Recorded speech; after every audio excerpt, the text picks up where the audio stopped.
Good morning, everyone. My name is Brian Medina, and I have the pleasure. I think he told me to stay away from the speaker. I have the pleasure of introducing our friend Scotty Smith with CycleWorks. He has over 25 years in corporate marketing, and we're excited to have him touch on several things in the B2B space, and he'll touch on some things around HubSpot. And so he's a friend of ours here in the DFW area. He lives just north of Fort Worth, and actually his brother has been very involved with the DFW SEM, and we're excited to have him present to you today. So take it away, Scotty. Thank you so much, Brian. Wow, we've got a small little intimate group here.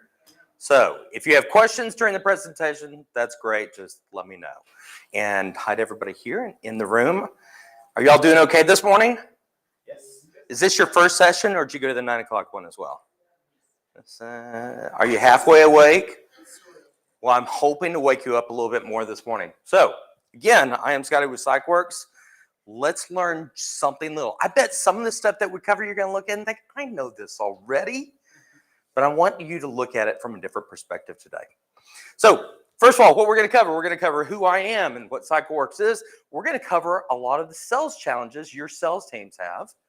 We're going to cover how marketing can support sales, and then we're actually going to talk about the benefits of you helping sales and how that works marketing out. First of all, do I have any business owners in the room? At all? No? Are you all marketers? Okay, fantastic. Well, let's learn something. First of all, who am I? I'm Scotty. I have over 25 years of corporate marketing experience. Prior to that, I was in commission sales. Throughout my corporate marketing experience, I have supported a number of sales departments as well as the marketing departments as well. And I'm also the founder of CycleWorks Marketing 2019. CycleWorks Marketing, who are we? We're marketing, sales, and HubSpot solutions, specifically for B2B software and information technology companies. Primarily work on Marketing Hub, Sales Hub, and CMS Hub. So if you have HubSpot questions, I'm happy to help you out. But that's not why I'm here. I am here to talk about sales. So one thing, let's see, before I get into that, let me explain something. I started my agency about 3 years ago. All right, primarily as a marketer. Started a marketing agency. I thought I am going to help small to mid-sized companies with their marketing efforts. But one of the first things that I noticed, and this happened early on, is that all these companies, they had sales problems too. And so when you would help them with their marketing, you realize they didn't have a process on the sales side to follow, or their sales teams were disorganized, so they needed help. And so all of a sudden, I started realizing, you know what? I've actually done this my whole career. How can I leverage some of my marketing actions to help the sales team? And what I found out is by doing this, I actually wound up helping myself, helping the marketing efforts as well. So let's get into that. So what are some of the big sales challenges? Every team I have ever worked for, the number one thing when I talk to salespeople, they say, we don't know what marketing is doing for us. We have no idea. You ever heard that? Yeah. The communication between marketing and sales, it always seems to be non-existent. There's always a lack of alignment of what you're doing together. And salespeople, they want leads. They would much rather be handed leads than go out and find them on their own. So they're always looking for marketers to help with that. And they also are always complaining about communication. It takes a lot of time for them to actually go back and forth and communicate with their customers. And sales wants to feel like marketing supports them, and they never do. They always think, oh, we're out there doing everything on the front line and we're getting no support. But I guarantee you that is rarely ever the case. They're usually being supported, they just don't think about it. So let's talk about this and how we can help out. So we're going to look at 4 key areas: standardization, branding, copywriting, and sales and marketing communication. And we're going to see how we can take these 4 areas and help our sales team. So first of all, let's talk about standardization. Marketers, we have to standardize everything we do. We are always resource scarce, where we have to be able to do a lot of things and we have to do it over and over again. Let's think about that. The whole reason we have branding is so we can start being consistent in everything we do, right? We create email newsletters, and we are very consistent about it, and we build them in such a way that the next time we go do it, it's really fast and easy for us to create because we don't have time to do this. But why are marketers so good about standardizing things and salespeople aren't? You know, marketers, we know that we've got to make all this stuff happen. You know, if we can do this, if we can apply standardization of the positioning and messaging, we can help out the entire company. Let's look at this. So we'll create positioning statements, or we'll create a statement, and we know that it has to be on every piece of collateral that we put out, or it has to be in every email or our newsletter or so forth. Why is this same messaging not taken over to the sales side for them to do it as well? Think about this. You've got an entire sales team. Maybe you've got 2 people at the company, or maybe you've got 5 people at the company. People come in, people come out. There's no standardization. What always happens, what I see happen a lot of times, is the sales managers will say, okay, your audience looks like this. You need to find a way to target them. But they don't have any proper onboarding put in place where they don't say, okay, well, we want you to, make all your emails look like this. Here are emails we've already written for you. Here are branding we've already done for you so that you can just step in easy. So let's walk through that. We need to make it so it's very consistent, no matter who an organization is speaking with, a salesperson is speaking with. So if we create, let's say we create a positioning statement for marketing, we should have the salespeople use that as well. We should have them be very consistent in what they do, so that whether there's 2 people or 5, or somebody leaves one day or another person comes in, they're speaking with the same exact messages, and they're using similar scripts, and they're using similar email templates. We're making this easy for the salespeople.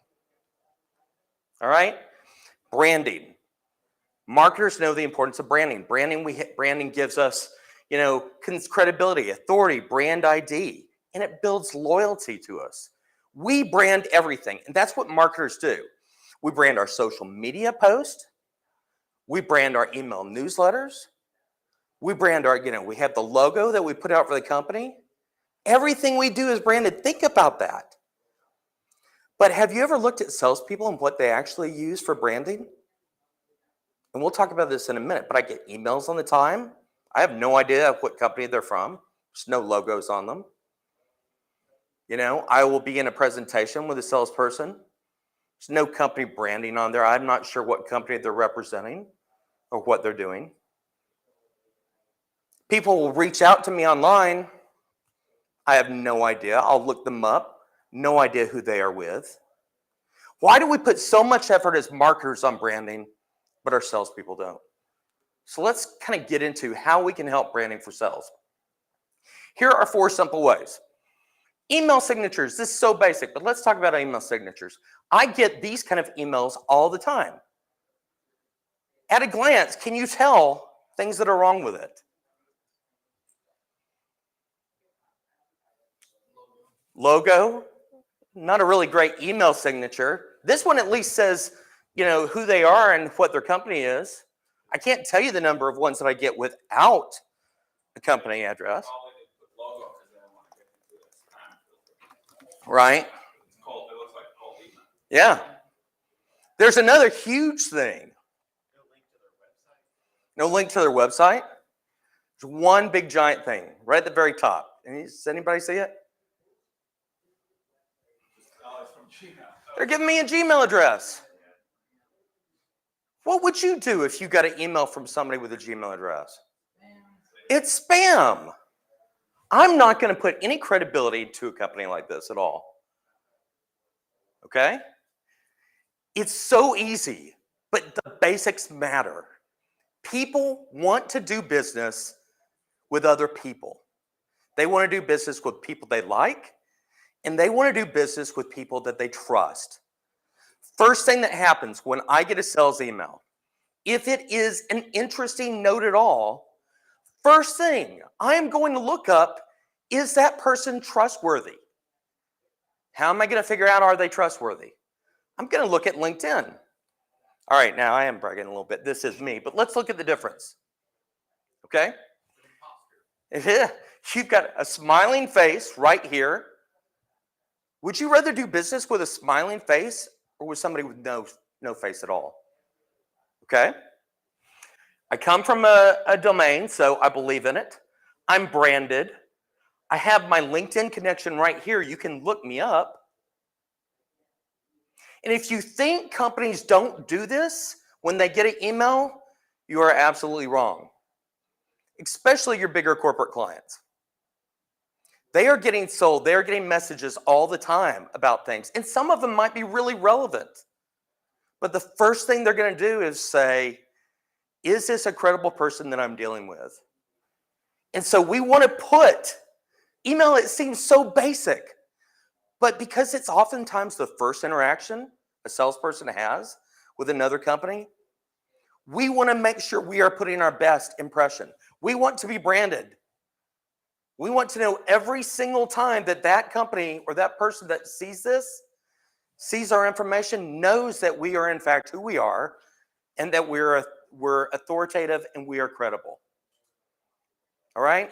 So now the other great thing about this is, what if you don't just create it for one salesperson, but what if you create it for your entire sales team? Now let's even take it a step further. What if we put like one of our positioning statements? Or like for me, I've got brand in motion. What if I put brand in motion right here?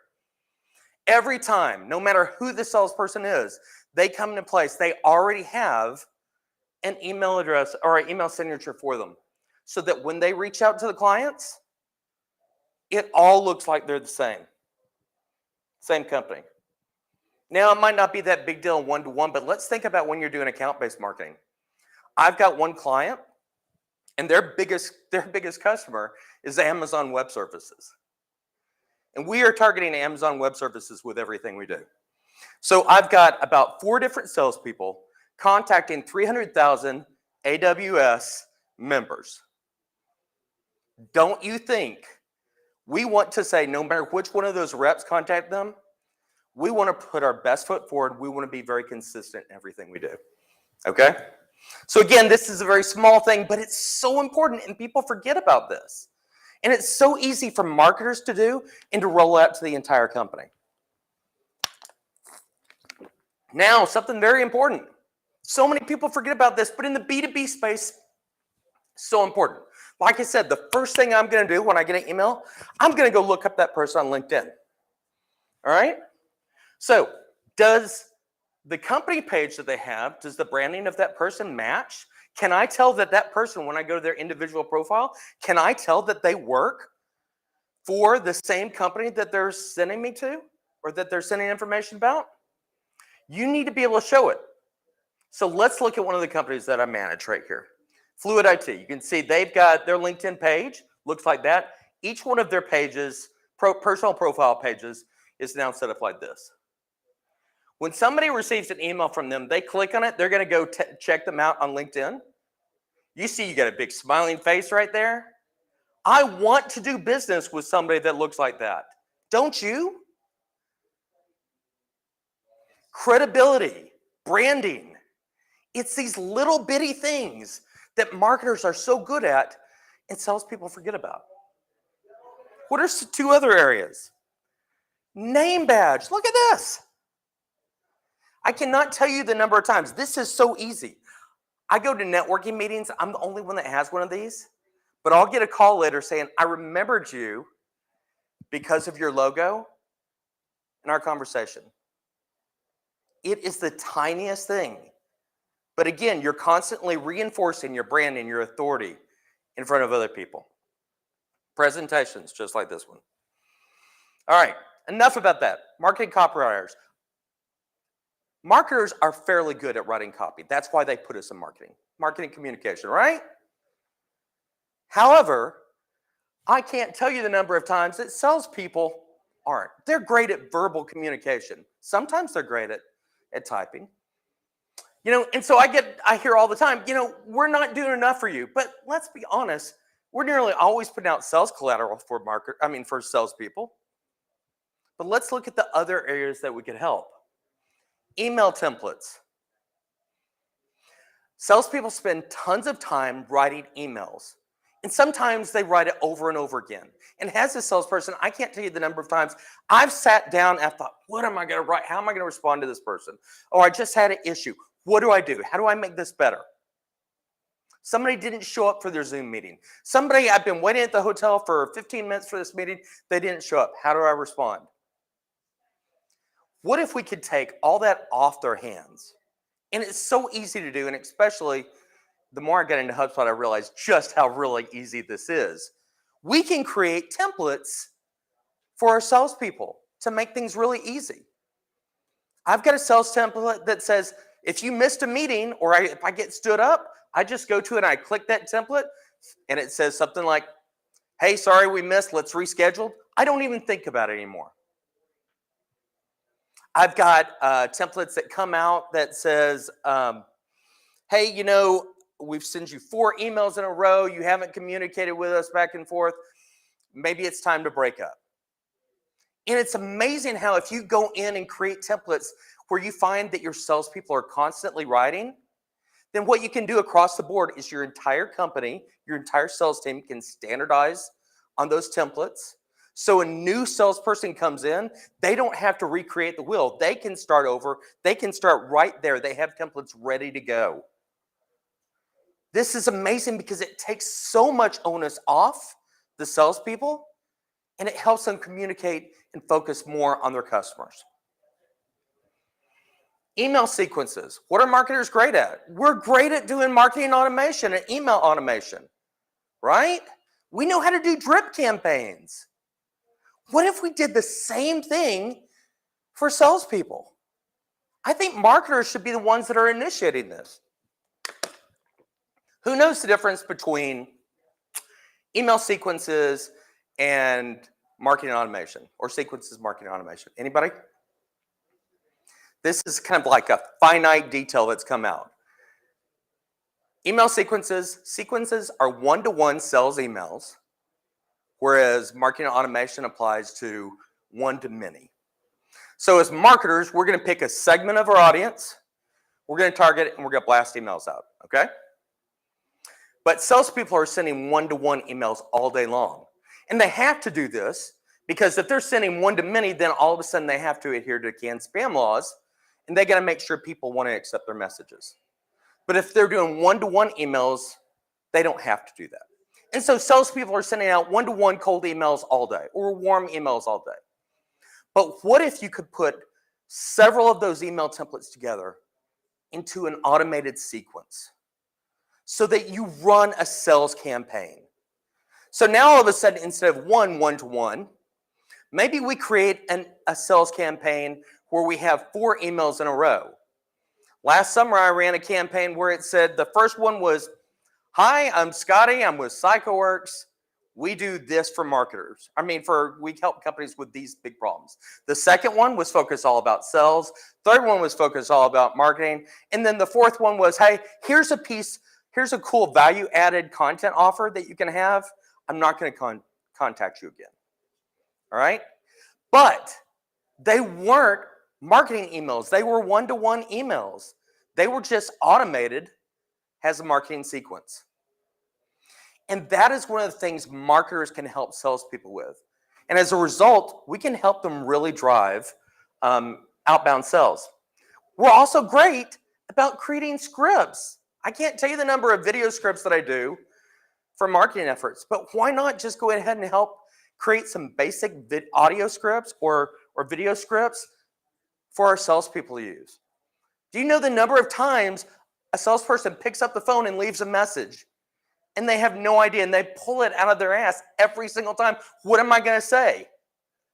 How easy would it be if they had a dedicated script they could pull up every single time they leave a voicemail? It would make it so much easier for them. Improving communication between sales and marketing.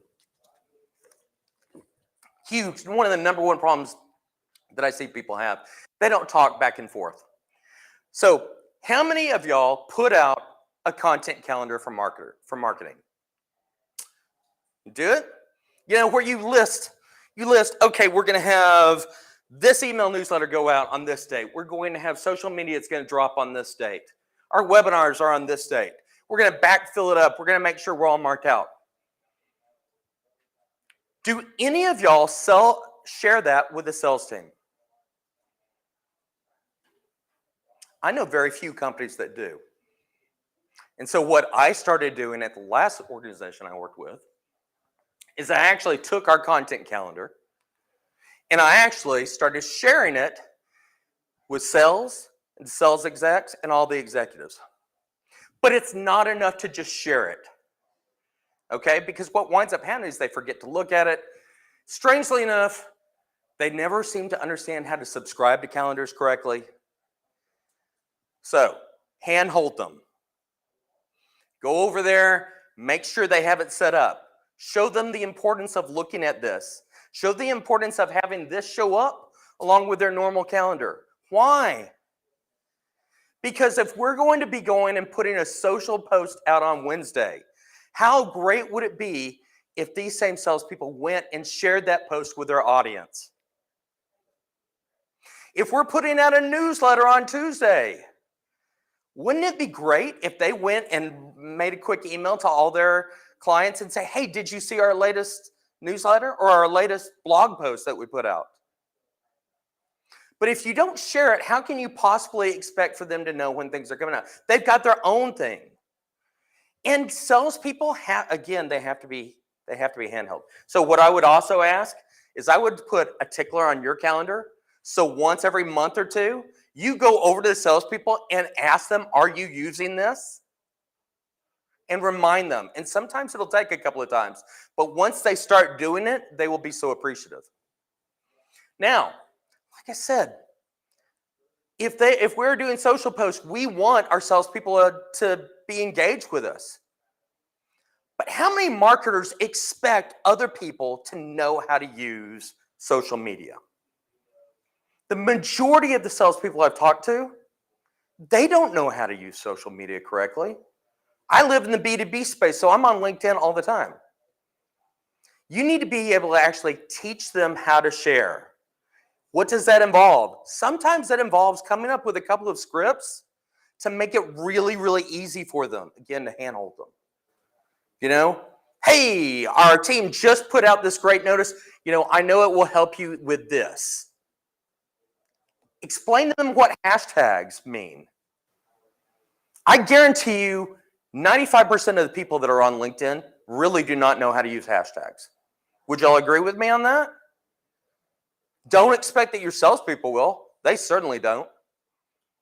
I've actually had a very long conversation with every client that I've worked for, and their minds have always been blown when I've explained to them the way LinkedIn hashtags actually work.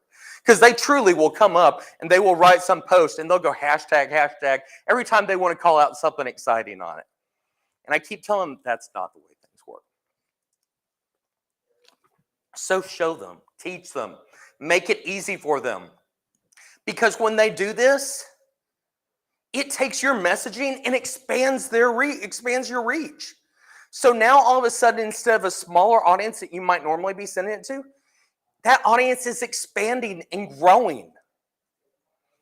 Let's go to the next step with it. Leverage the sales team to grow your followers on LinkedIn. It is so easy. Add them to your business page and have them add their key clients on there. Because every time people follow your LinkedIn page, it is the same thing with them saying, hey, I want to see your information. We want people to follow our LinkedIn content. It is so much easier than following a newsletter. Let's look at what happens if I send out a newsletter. If I want somebody to subscribe to my newsletter, what are the steps that have to take? You got to fill out a form on my website. My website will send you a form saying, hey, is this really you? You have to click on it. Yes, it is me. I want it. All right. Versus LinkedIn. LinkedIn, you click one button, follow. Now my company information, all of our company's social posts, it winds up in their feeds all the time. How great is that? Let your salespeople help you grow this. All right, let's move on. Lead forms. Lead forms, are they set up correctly? When's the last time you actually checked? When's the last time you actually checked, are your forms correct people? I just had my assistant go through, we redid one of our company's clients' websites. And in the process, about half of the forms, I don't know why, but they lost the notification on them. So the main salespeople that were supposed to be getting the notifications weren't getting the notifications. I wanted to be copied on all of it. I wasn't on there. So it's so easy to do. Make sure that that happens. Do they have the correct sales? Salespeople change all the time. Are your leads going to the right salespeople? Are your sales teams broken out by geography?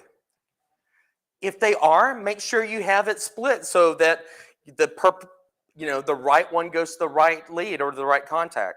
Do they need to be set up so your salespeople get them in a round robin fashion? The new automated tools make this very easy, but you need to go do this as a marketer, and your salespeople will be thankful that you do.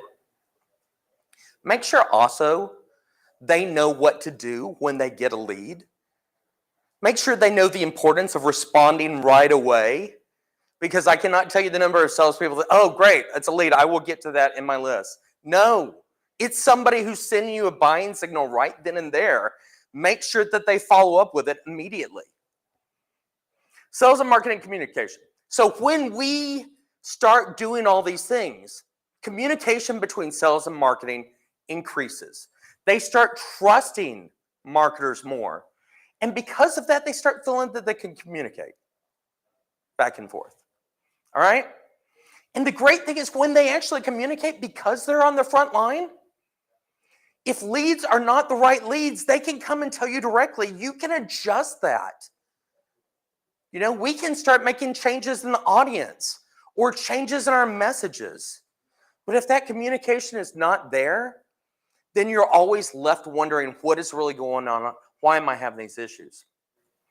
If prospects are having concerns, they need to be shared with marketing. Well, think about this. What do marketers do? We go out and we write content on concerns or great things about our product, but wouldn't it be great if we knew that, hey, our product has this one issue that needs to be addressed? Or even better, what if there's some wonderful thing about our product that our clients are loving, but the salespeople never tell us about and is in none of our marketing materials?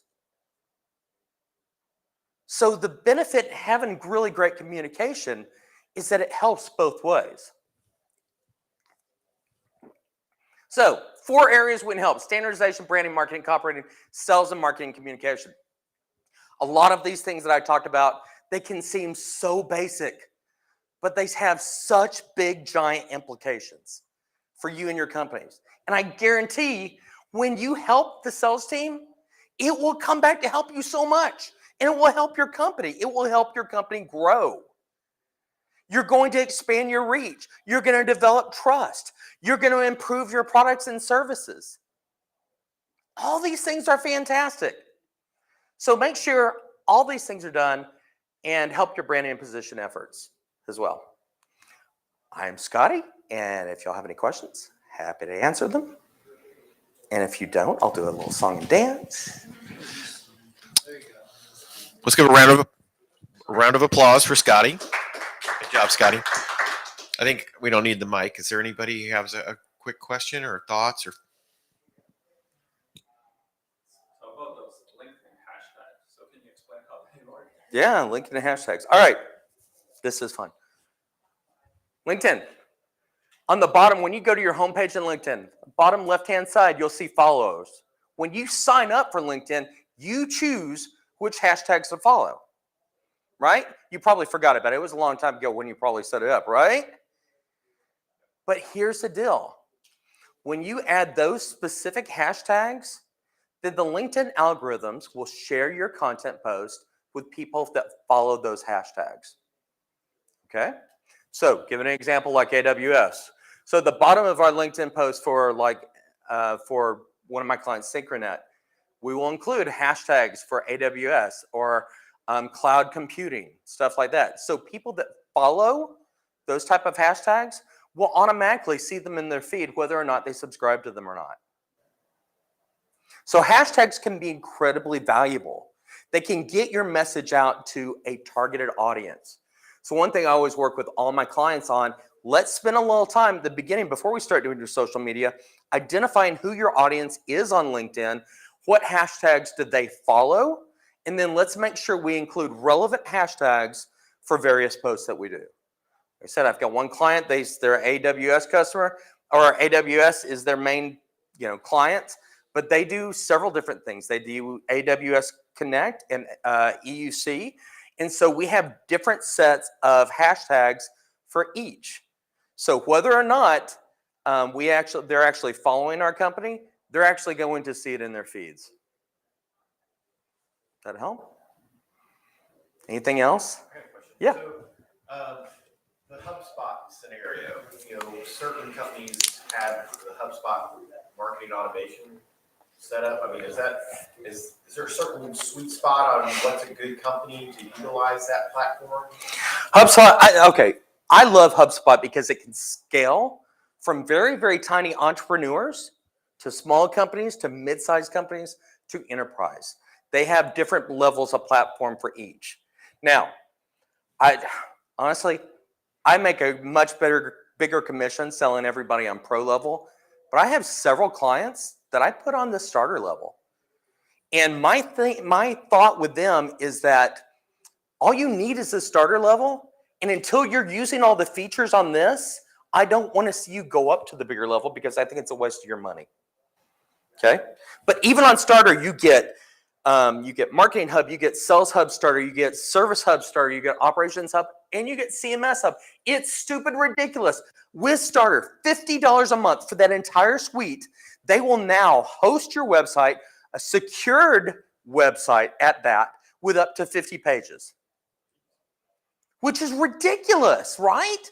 Why pay $350 a month to WordPress engine to host a WordPress site when you can do a secured website on HubSpot? The other great thing on HubSpot is that if I create a website in it, now I'm using one single portal, one for everything they do, whether it's sales, marketing, or CMS. So if I want to make a change to the website, has the marketer, I can go in on the fly and make that change. If I want to make a change to the form, I don't have to create some kind of fancy form. It's the same form, that just passes information through the rest of the system. It's easy. And again, that's whether you're on the small starter or you go up to the pro or the enterprise level. Now, I will say with HubSpot, the difference between their starter marketing and their pro is about $800, which is nuts. Okay? But when you're ready for it, in my opinion, there's no greater tool. It's so easy to use. And I will say I've also used, I am older, okay? I have been doing CRMs and implementing them since the mid-90s. I've implemented at least 8 different CRMs for different companies, and I have been trained on at least 6 different marketing automation tools.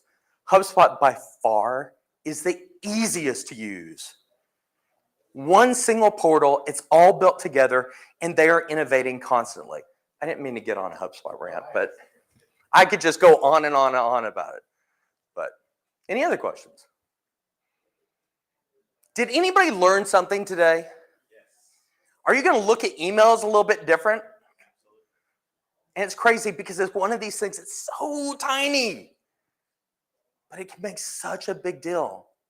Just remember, people like doing business with other people. Let me leave you with one thing at the very end. I'm going to leave you with a tip I wish I had learned earlier in my career. Unfortunately, I did not learn this until about 4 years ago. And I hope I impart on you that you'll learn this. There is value in networking. It's probably the most important thing you can ever do as marketers. As a marketer, I cannot tell you the number of corporations I've worked for. The first company, the first department that winds up getting cut or get laid off is marketing. Don't wait till you're in between jobs to network. Make it part of your life.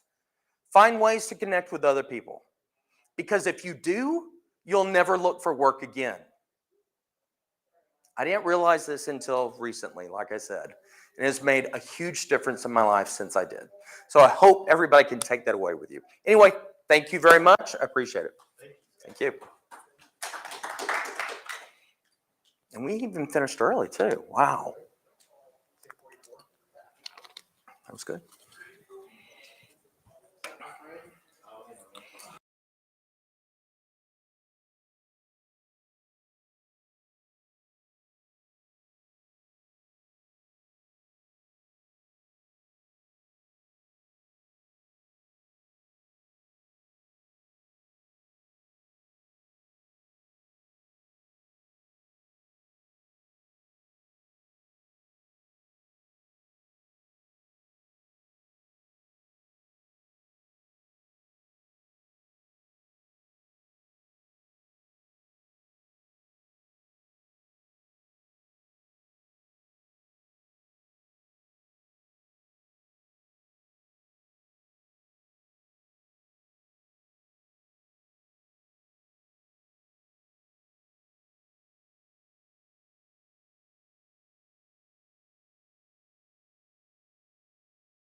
in Jersey.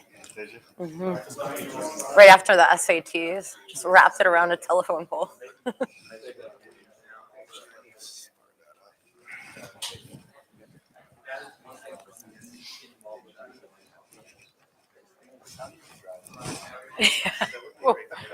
Yeah, I was on the Parkway. Good morning, everyone. Morning. Super. My name is Brian Medina. I'm a alumni, past DFW SEM president. It's great to see the State of Search continue to be a great resource for digital marketers throughout the country. And we're excited to have Kelly speak for you today. She's a legacy in this space. She's been history of speaking at PubCon, other various conferences. She's the VP of Global Strategic Partnerships at UberRail. And so she's going to tell you a little bit more about her and what's kind of going on right now in the space. Thanks, Kelly. Thanks so much, Brian. Can you hear me okay? Okay, I'm pretty loud to begin with. So it's nice to meet you all. Thanks for being here. Really appreciate it. Welcome to Dallas, Fort Worth it, as I like to call it, aka Richardson. I hope everyone got in okay. I know I had some struggles at the airport. So what I'm going to talk about today is shift happening in our local search ecosystem, the ways that SMBs, mid-market, and enterprise businesses have really had to adapt to the current state of being, and how it's only been a couple of years. It's only been 2 years, 2.5 years really, post-COVID, but it kind of seems like 84 years or 10 years if you look at it in the level of advancements that have gone on.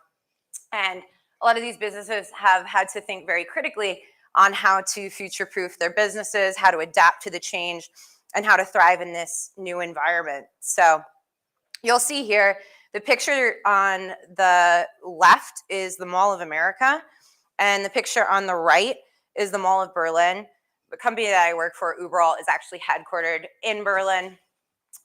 We got acquired. I actually worked for this little Dutch company called Navads about 6 years ago, and the Dutch are known for mapping and shipbuilding. When we got acquired by UberAll, they used us for parts, and we were all acqui-hires, so they pulled us in, and we all started running different parts of the business. That was a big change and a big disruption for our little ecosystem. And what these pictures really resemble or show is the rise of superstores and shopping malls have really disrupted the way that small businesses and other brick and mortars have been thriving in the ecosystem. And they really have to create new ways to show up and be more convenient for customers to find them. So with this, they've really been challenged by the new concepts from drive-through dining to mail order catalogs. And with every new concept, analysts and economists predicted the fall of brick and mortar. But these consumers said not so quick. They're going to be the ones to really dictate this. Let's see. Oh, sorry. Weird. Sorry, this isn't my first time speaking. It's just perfect. So I think many of us are of the generation where we can remember that age-old movie, You've Got Mail. It was a romantic comedy for most people, but for us, marketers, SEOs, others, it's really been a looking glass into the economy of the 90s. So it was a time where big brands challenged SMBs, and they could provide better prices and in many cases, even better quality and an overall better experience in store and in general. We've seen an adoption in the last decades in the way that we shop. So in the early 2000s, there was the internet, smartphones, the emergence of e-commerce, for instance, and all of these things took off running. We like choice, we like convenience, we liked accessibility, things at our fingertips, the ability to compare offline to online, pricing, and hear other people's experiences, right? 72% of people are going to trust a review from a perfect stranger. Many parts of our customer journey actually moved from offline to online during this time. And once again, location-based businesses had to adapt, and they did.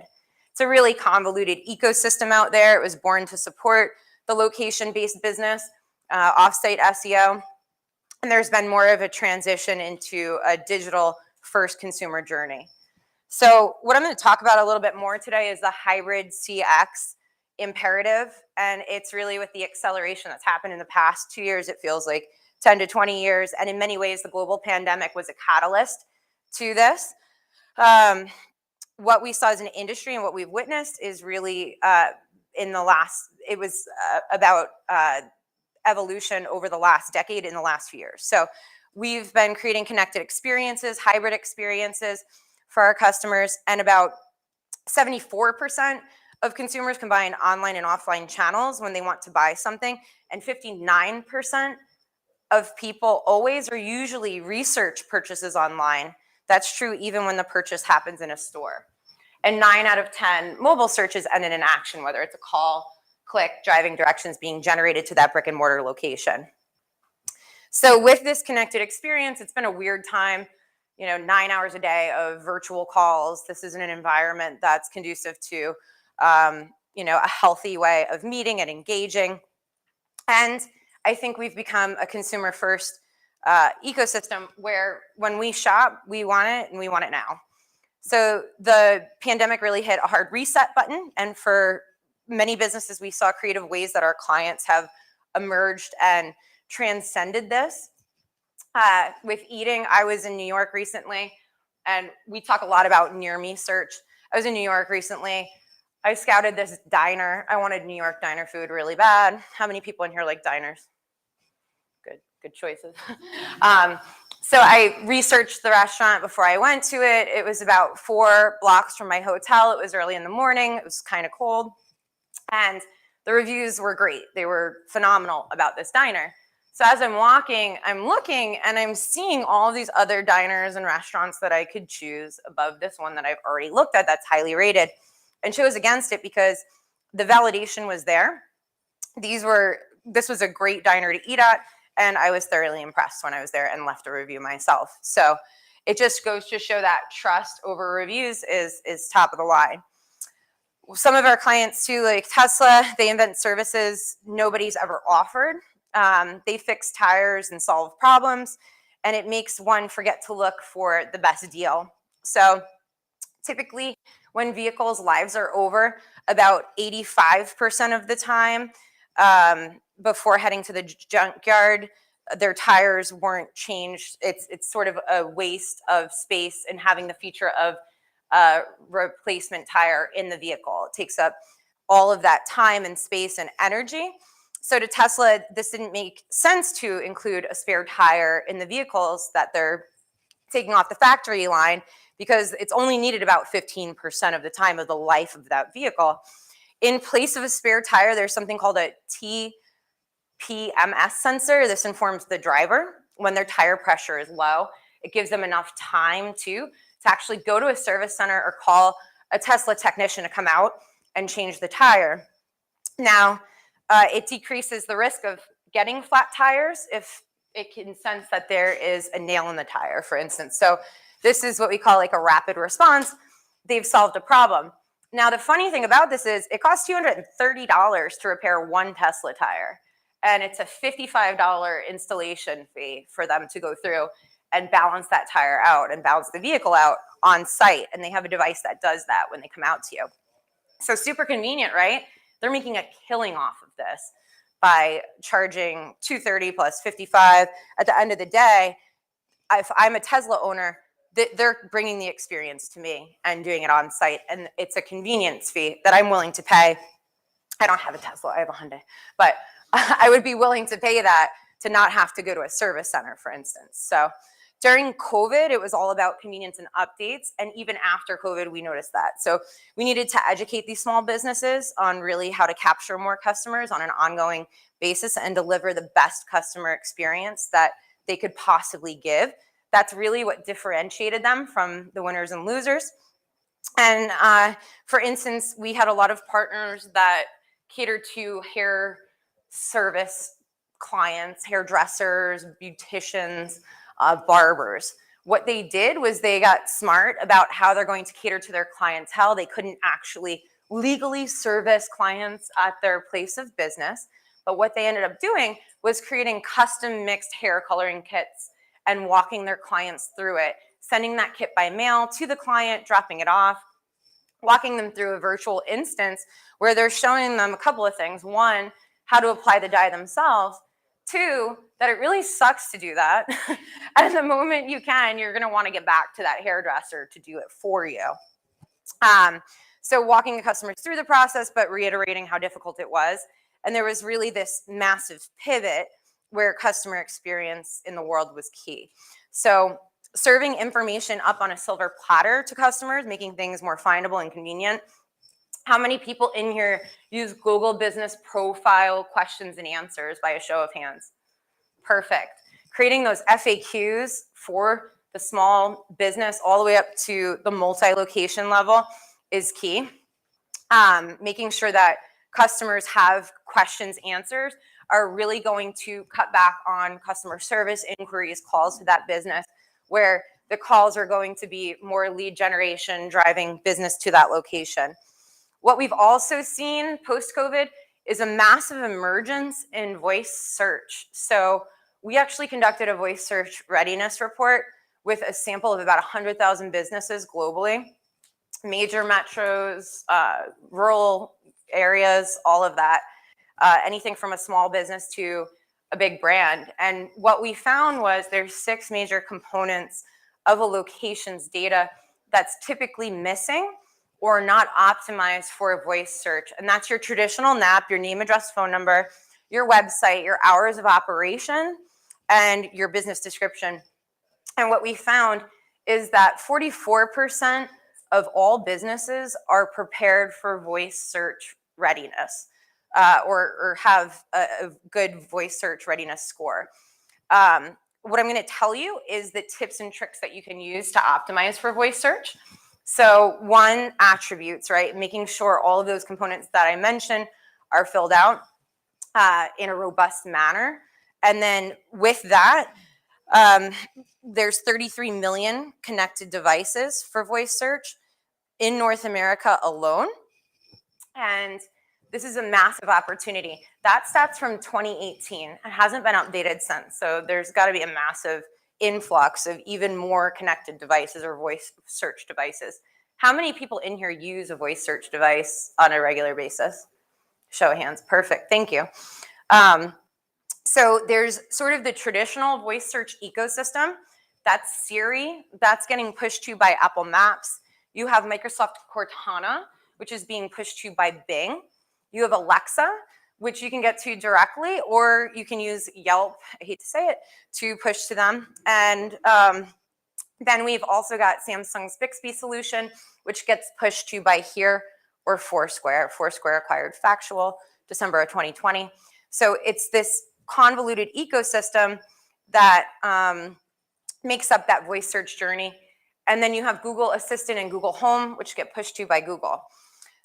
So you may think that's the traditional ecosystem. All you have to worry about is that, but there's 37 other places that you need to think about. So they're anything from search engines, apps, directories, social sites. All of those things validate the entire voice search experience.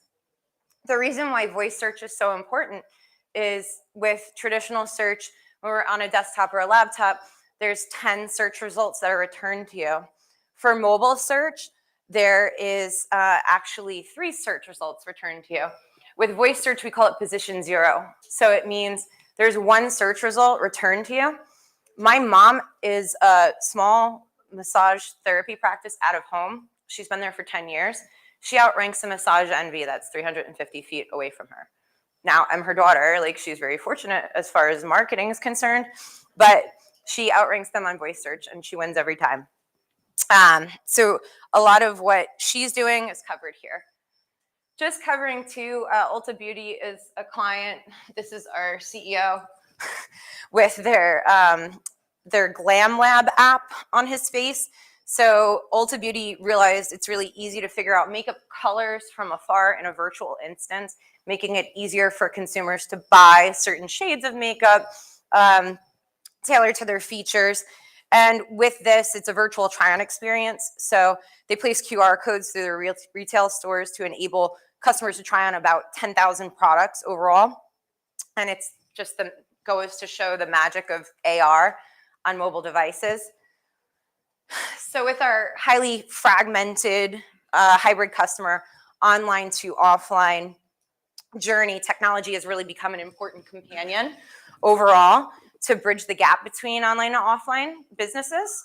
And this shows some of the traditional businesses were able to adopt some of the best practices and really push through on e-commerce business.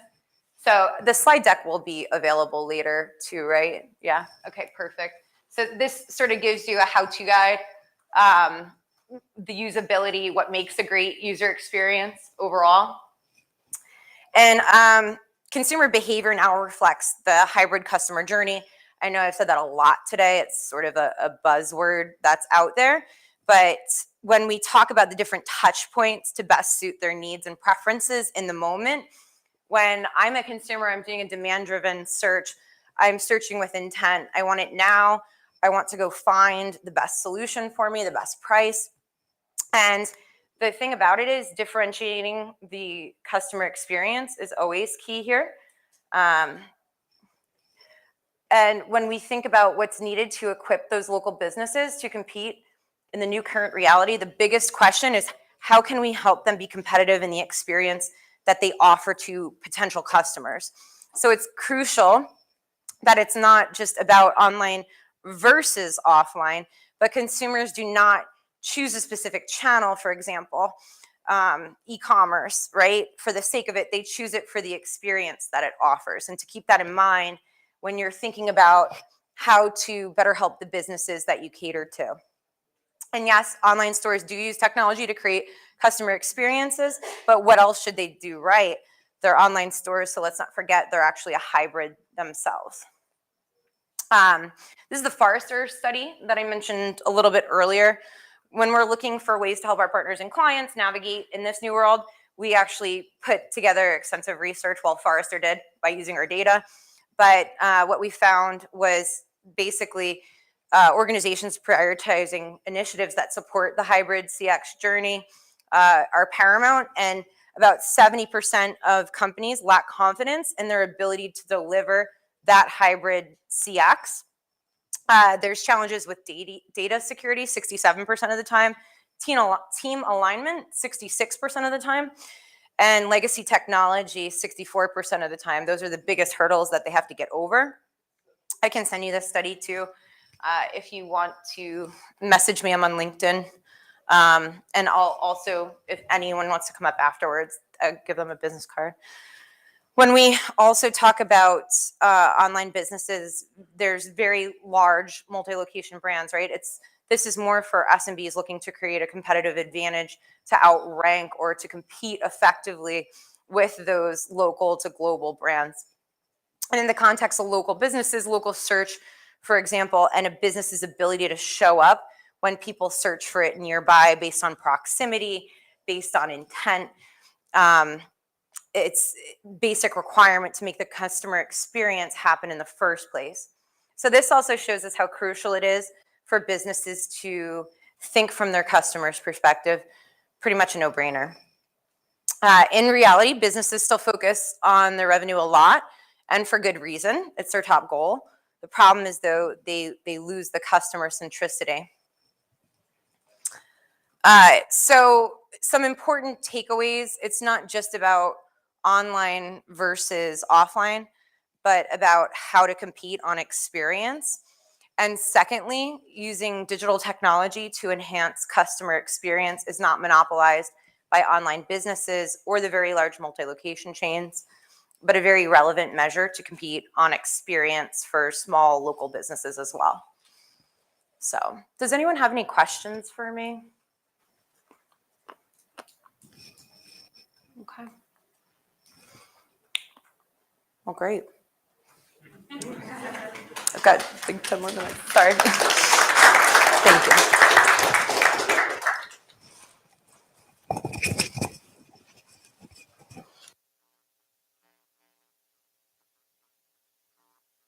That was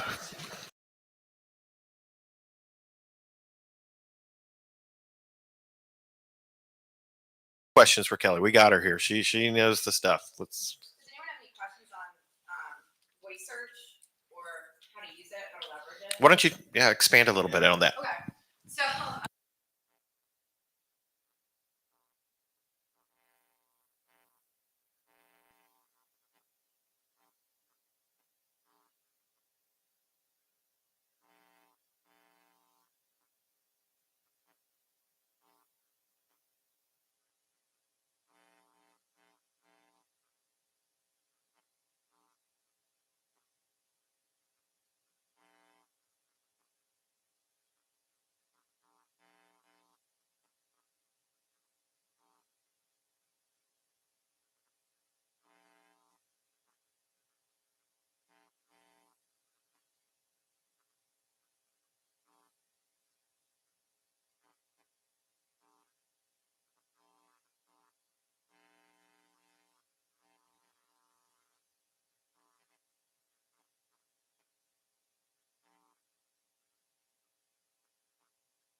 Is this better? Yeah, so my mom's business, she actually is a small to medium-sized business. She's a out-of-home massage therapist I mentioned earlier.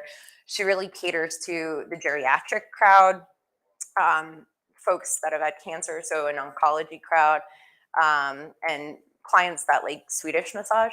So basically within Google Q&A, as the owner of the Google business profile page or an admin on the page, you can ask yourself questions. So basically through that page, we've asked a ton of questions like, do you offer deep tissue massage? Yes, I offer deep tissue massage, myofascial release, all of these different search terms. And it doesn't help her to rank locally, but it makes it convenient for her customers to see and know all the different services that she provides. Also through Google's content creation platform, you can actually in the GBP create like a menu of services that we've embedded on her website. So it makes it really easy for people to access that information, know pricing if they're shopping around, and also just optimizing for her location with a ton of offsite SEO as well as onsite, but making sure that she's found and optimized in a very custom way. Her logo is embedded on different map results and things like that. So it's also catering to in-car navigation systems and GPS, and on all of the main places that people are searching for. Like Baidu, for instance, is a directory that's mostly popular in APAC, but we leverage it because a lot of folks that are now in North America are still using the app or the search engine to search. And this is a great way to target a market that is actively searching for these businesses too, but oftentimes is underserved in the North American market. Any other questions? Hey. Again about your mom, is she showing a physical location? Yes. She is, okay. Yes, and her address. They don't want their home location. Service-based business, basically, yeah. But Do you have any tips on that? do they actually serve people at their location though? No. Okay. I'll give you my email address. We actually have 3 Google business profile or 3 Google product experts on our team. So they're colleagues of Google and colleagues of ours. So they can help you troubleshoot that. I'm no expert there. Yeah. Go right ahead. It sounds like you work for a global company, and I was wondering if you see any trends that are smart things that other countries are doing for their local businesses that you're pushing forward in the United States. Oh yeah, that's such a great question. Wow. So in Australia, there's a supermarket chain actually that works with local grocers and farmers to create this cooperative. And I think that's really collaborative and smart because they get the best, freshest produce, and they basically have like a farmer's market at their supermarket. And whereas they're a chain and sort of a countrywide brand in Australia, I think that's just a smart way to make things national to local. So that's really smart. We see a lot of EV charging in EMEA right now in the European regions. And we're seeing it obviously expanding a lot more in the US too. But we're seeing things with Volkswagen in Germany, for instance. There's something called the Volkswagen Experience, where you can basically target someone who owns a Volkswagen with different things. So say I'm driving home from work, I go into a physical brick and mortar location in Munich, Germany, and I leave, and it knows my routine, sort of like Google Maps. If you're an avid user of Google Maps, like, oh, are you going here? Well, how did you know that? It's routine and pattern. So they actually can target in the forecourt fueling area of different like local gas stations, like an Argo, which is BP over there, and say, we have hot, fresh, and ready rotisserie chickens for $3, but they can target it through the Volkswagen in-car navigation system. And I think that's really smart. They also have like this luxury program in the Netherlands, And I don't know, like I personally wouldn't use this, but you pay a premium and they come and fuel up your vehicle in your driveway so you don't have to go to the pump. I think that was a service out of convenience that was created during COVID, so people didn't have to go touch the pump. I'm also seeing, I mean, in EMEA, it's kind of 10 years before our time for the most part, and the level of adoption that they have for SEO and SEM. But in LATAM, in Latin America, I'm seeing a lot of growth around offsite SEO and then leveraging TripAdvisor in some really smart ways for all businesses. But I think LATAM typically has been underserved as a country in general for SEO, SEM.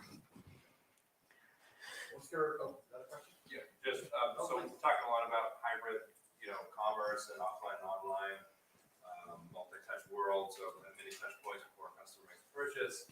What are some analytics platforms that help track all of this? So I don't want to talk about my own company, but we actually pull in Google Insights. Anyone can do this, pull in Google Insights into one place.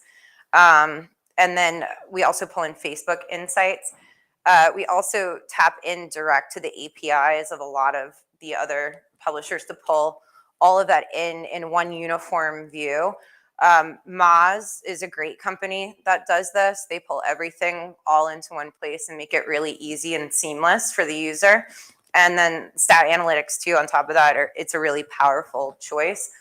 I've seen, SEMrush provide a similar instance as well. So it just depends on the needs of your clients. But there are some really talented providers out there, and I think it's the all-in-one source that makes it really easy for the end user too. Let's give Kelly another round of applause. Thank you.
walking in. This is the rise of user experience as a ranking factor with Eric Inge. So, Tony, how are you?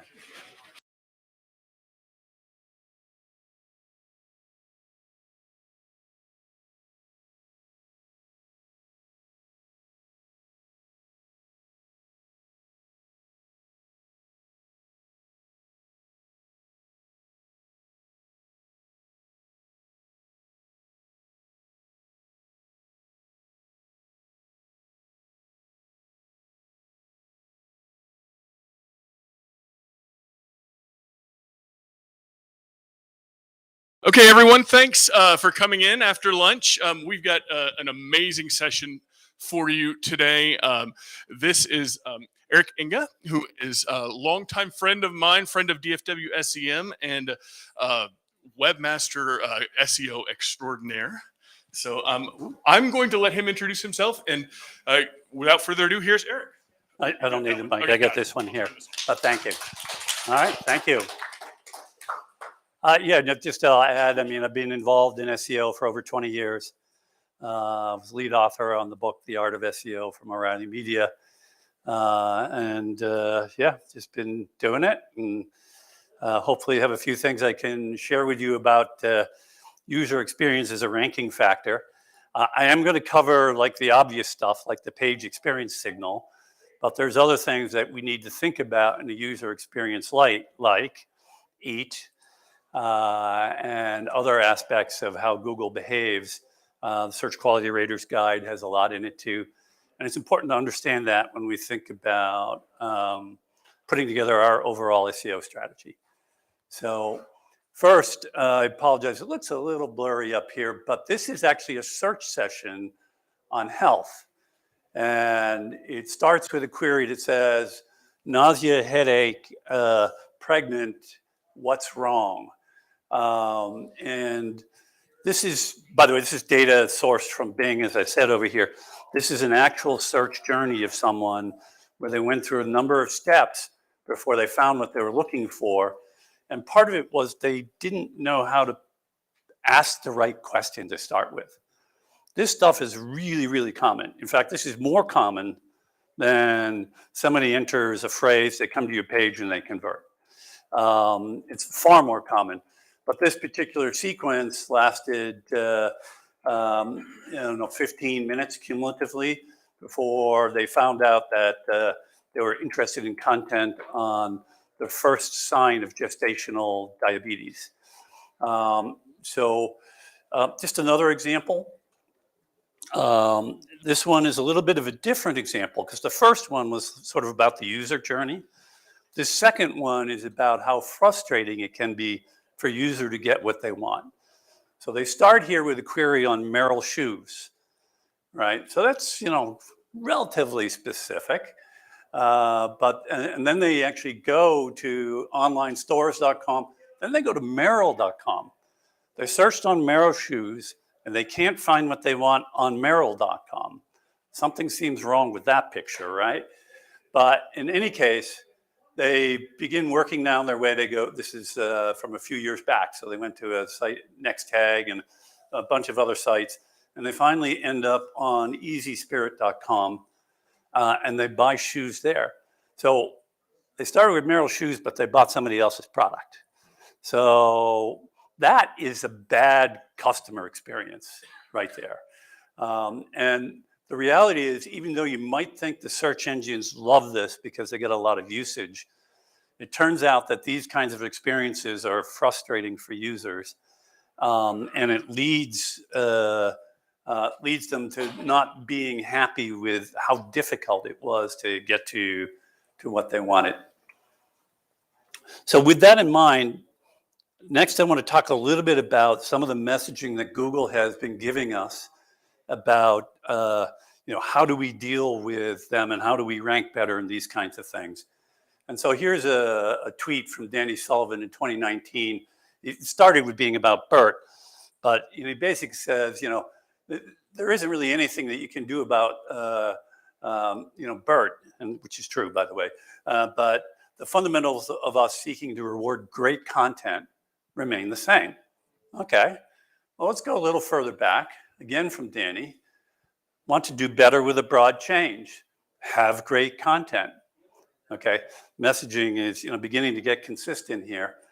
Then we go a little further back and get a tweet from Rishi Lakhani. I may be mispronouncing his name. And then Gary Ish responds because this tweet is about an affiliate site guy. It turns out to be At the Points guy, criticizing the site. And then Gary comes back and says, but look at what he's doing. They're creating great content, and they do have sponsored links, but the focus of the content is on the user. Okay, so a theme is emerging here. And then just another one for good measure. What do you do if a site has a boatload of thin content, like a forum with thousands of blank pages? And he basically says, you really need content with created with great care for users. Blank pages we just ignore. Okay. Now, by the way, I would still advise you to get rid of those blank pages, but the message is still clear: is that they want you to focus on the pages that matter. So ultimately, though, this is what Google is looking for, or what the user is looking for from Google. It's always about give me what I want fast, right? Google isn't the place where you go to be entertained for hours on end. They want you to arrive there, find what you want, and go. That's always been, and by the way, that's true whether the answer is given to you by Google or not, right? A lot of times, maybe not as large a percentage as it used to be, but it still matters that you get what you want fast. So ultimately, this is the way I like to position Google. They're a get users what they want fast engine. That's essentially it. By the way, complete contrast from YouTube, where the point is to keep them there because they want to be entertained for a long period of time. So the result is, this is their user satisfaction chart. And over time, basically hovered around 80%, like nearly forever. It dropped a little bit in the past year, but it's still pretty damn high for something that's basically a utility, right? I mean, everybody uses it. It's a necessary part of everyday life, more or less. And the result is, of course, we all know this story too. They're dominant. It's because they do this very, very well, and they invest a lot of energy improving it.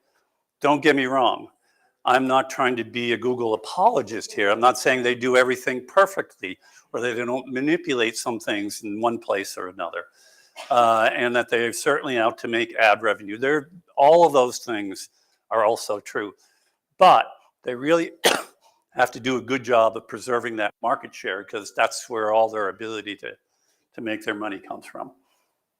So with that introduction, let's first, as I said, dive in by talking about the page experience signal and what that's about, as that's the more obvious piece of this. And here are the major components. You've got largest contentful paint and first input delay and cumulative layout shift, which are part of their core web vitals metric. And that's pretty straightforward as to why that is a user experience related factor. And the other signals, mobile friendly, whether a page is HTTPS secure, and the lack of intrusive interstitials, those are fairly obvious why all of those are user experience signals. So again, this is the obvious stuff, right? But in layman's terms, what they want is content that will load really fast over secure connections, can be easily read on mobile, and is not obscured by other things. So they want the user to get the content they want immediately above the fold on page load. That's it. It's like we allowed your listing to be in our search results. One of my users clicked on it. I want them to get what you advertised you would give them immediately, right? So that's that part of the message. But just to go into the core web vitals piece in a little more detail. User abandonment due to page load speed. These are two data points. They're both from different parts of Google. One saying that 53% of visits are abandoned if it takes longer than 3 seconds to load. And the second of which says that the average web page takes 15 0.3 seconds to load. That's a frightening pair of statistics. Now, to be fair, that would sound like nobody ever would stay at your page ever, right? And it isn't really quite that way, but the message is clear, right? I mean, users want what they want fast too, right? So one of the main components of this piece in terms of addressing page speed is largest contentful paint. And what that's about is getting that biggest block of content that's above the fold rendering quickly for the user. Because, they're on their mobile phone, they do their search, don't make me work for it, put it up there quickly. And the largest contentful paint is the specific metric that they use to measure that. And they want that score to be within 2.5 seconds.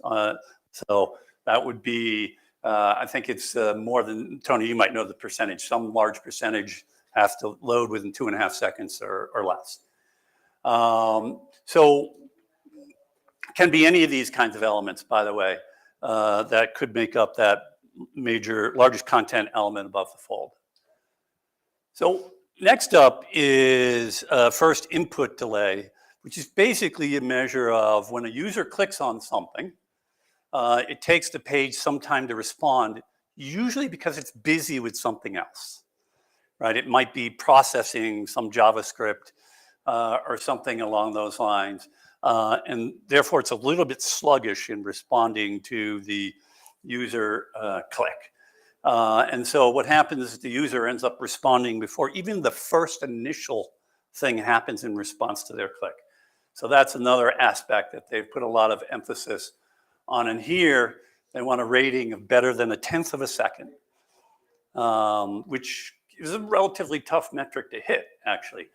So that's that piece. And then next up is cumulative layout shift.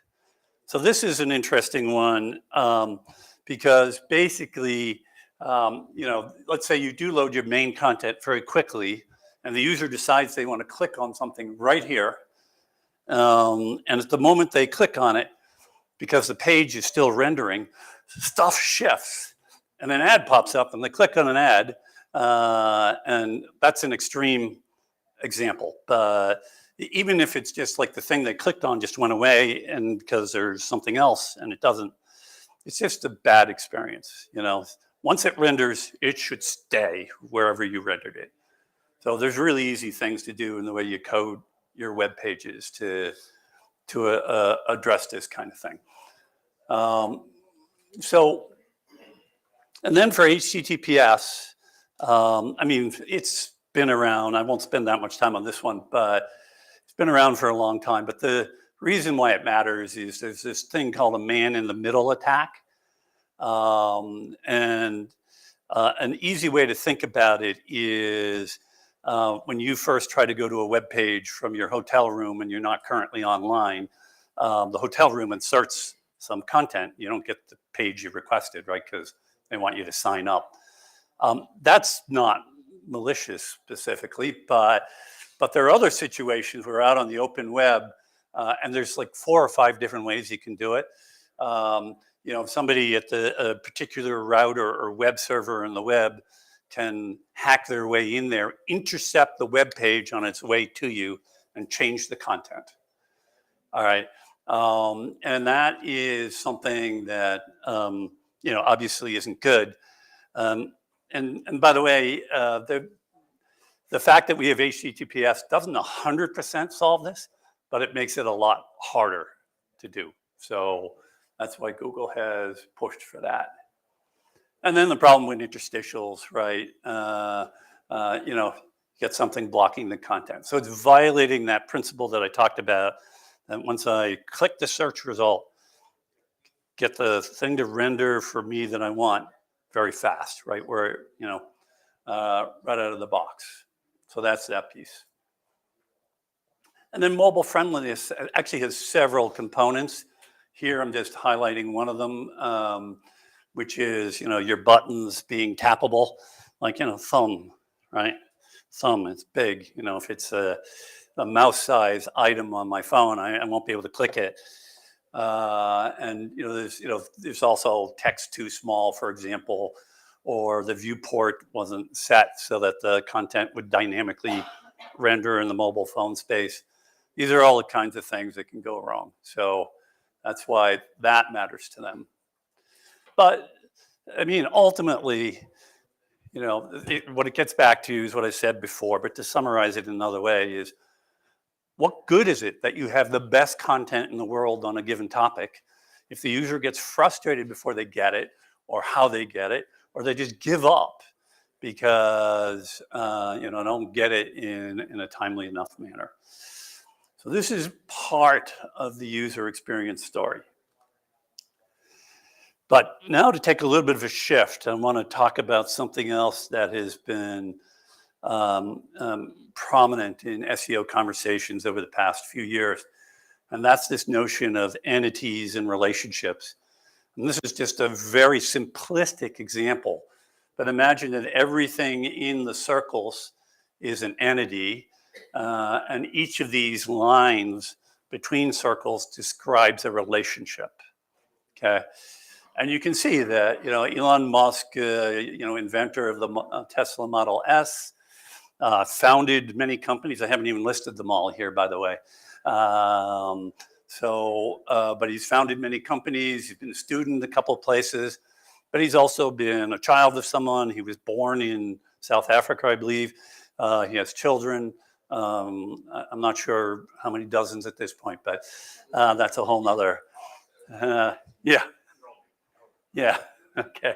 So, but you get the idea. And if you were trying to build a search engine and you wanted to understand quality of information, something that would be incredibly valuable is to understand all the entities in a given market space, say, and the relationships between them all. Because if you're creating good content for users, you have to understand this space and make sure that you're being thorough.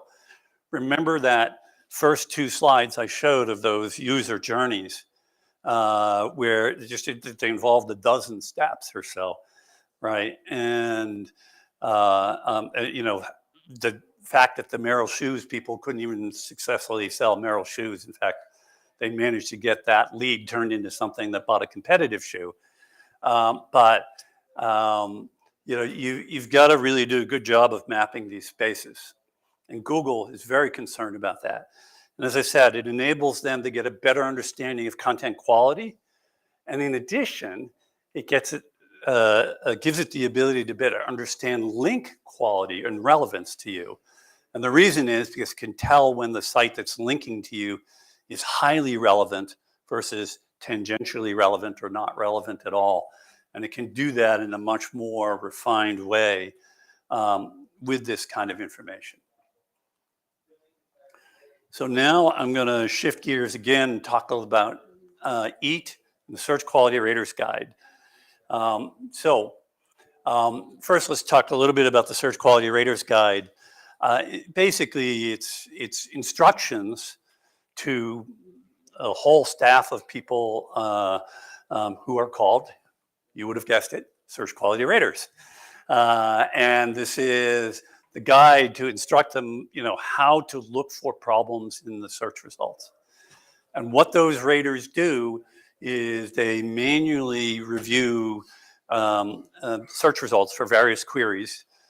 They're given priorities of areas to focus on by Google, by the corporate. And they go through and use the instructions in this guide to evaluate the quality of search results. And I'm going to show you a few snippets in a minute. And they do this at scale, because we're talking about thousands of people being allocated to this, which, by the way, covers a tiny fraction of all search results, but still it's useful input to Google. Excuse me. This is not a direct ranking factor. It's not used that way, but it's used by Google to update their algorithms. So when a number of problems get flagged, they go try to look at common types of problems, and then they find ways to tweak some aspect of their algorithm to improve the results overall. Hopefully, by the way, without messing up millions of other search results in the process. Not a very easy task. But just to give you some idea, there are 14,000 raters, and you can see roughly where they're distributed across the globe, or at least some of them are distributed across the globe. And you can see the scale of this operation is pretty impressive.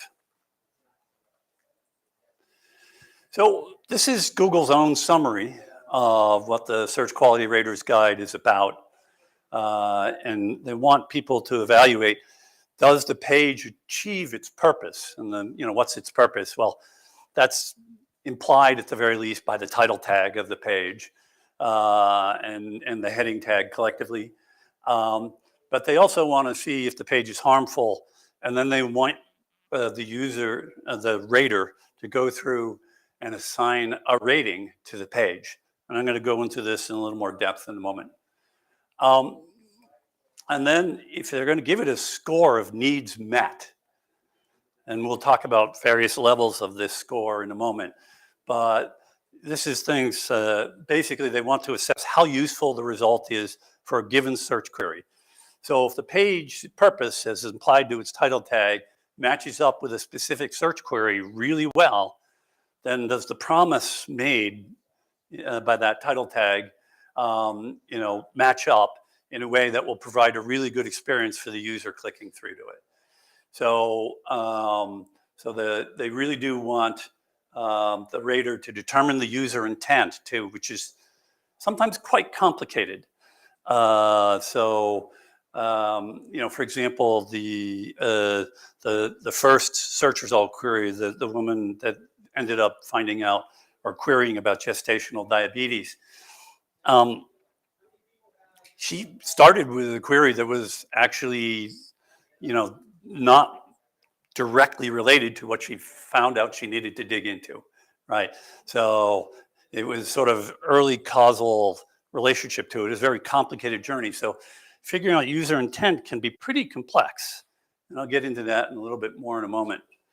So here's the page directly from the Rater's Guide for the needs met rating guideline. And then for fully meets, this is something that, as they say, applies only to certain queries and results.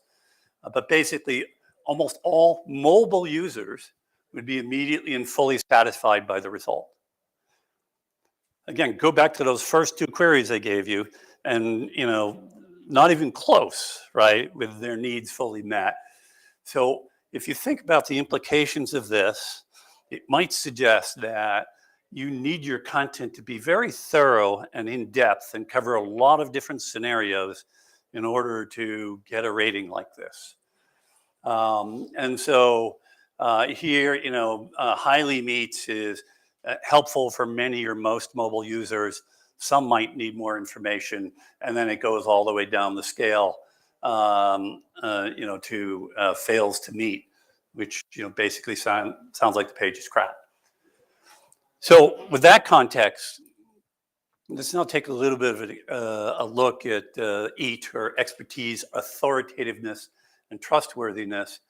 So the reason why Google cares about these things is it really reflects on whether or not you have the expertise and the authority to provide good content to the user, okay, and whether you can be trusted. So just to give you an example of trust, imagine you bring someone to your site with a really good piece of content, and let's say you arguably have expertise and authority, but then you follow that up with crappy promotional messaging, or and poor ads all over it, or they click on the next thing and they get to a completely spammy piece of content because the rest of the site isn't there. So when somebody has poor motives, the fact that they're an expert or arguably authoritative gets soiled because they're not going to treat the user well. But then think about this, of how poor the motives are for the content creator. And so this is what Google said in a slide, actually, at SMX. The screenshot was actually captured by Jen Slag at an SMX a few years back. But this is what they said about EAT. It's our ground truth to figure out what's a good quality result for our users. So that gives you, sounds pretty important, right? Sounds like it matters a great deal. And this is what they said in the Webmaster's blog about it, just to take that a little further. But they're about EAT and also raters. Raters are people who give us insight on our algorithms. If our algorithms seem to be providing good results, it's important that with raters have no control over how our pages rank, and rather we use them the way a restaurant might use feedback cards from diners, right? So kind of confirming what I said before. But here's how I break down these three categories, just to give you an idea on it. So for expertise, to me, when I think about expertise, it's like you need to have broad and deep content.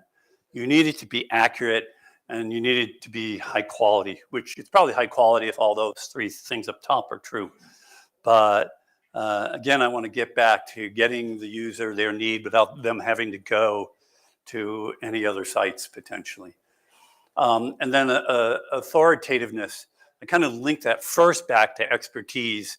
You have to have the expertise to be authoritative, but you also have to have the recognition in the market, right?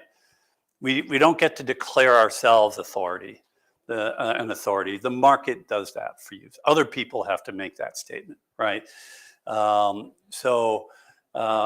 one of the best ways, other ways too, by the way, reviews can matter, and citations can be factored into this kind of process, depending on your business. And then some of the simple signals of trustworthiness, like, if you're an advertising-driven site, how broadly and prominently do you disclose your advertising practices? So for example, an affiliate site, which affiliate sites can still do quite well if they handle their content the right way, but you would want to disclose that, by the way, some of these links, if you click on them, I might make money on them, and you want to actually be transparent about that and how aggressive the call to actions are, and advertising density, intrusiveness are all kind of signals of a breakdown in trust. And then this is actually to show some places where EAT is referenced in the Search Quality Raters Guide. So it's interesting, reputation is an important criteria when using high rating and informs the EAT of the page. Well, a page can meet the high rating, blah, blah, blah, blah. It cannot be used for any website that has a convincing negative reputation. Okay, remember that doing the reasons behind a negative reputation, and not just reasons behind a negative rating and not just the rating itself. And again, this is how that reputation can be established, right? So that's one piece. Another piece is, this is their discussion of pages with a high level of expertise, authoritativeness, and trustworthiness. So they need enough expertise to be authoritative and trustworthy. So you see the connection there. And they're also trying to help us understand that expertise is defined a lot of different ways. So they even highlight here, even gossip websites potentially could be something that's expert, depending on the nature of the topic, or humor websites, or any number of different sites can be considered expert. And it points out certain kinds of information is almost exclusively found in forums. So a lot of places could potentially be expert. But then it's like, link that back to the topic of the page, and what is the kind of expertise required to achieve that purpose well?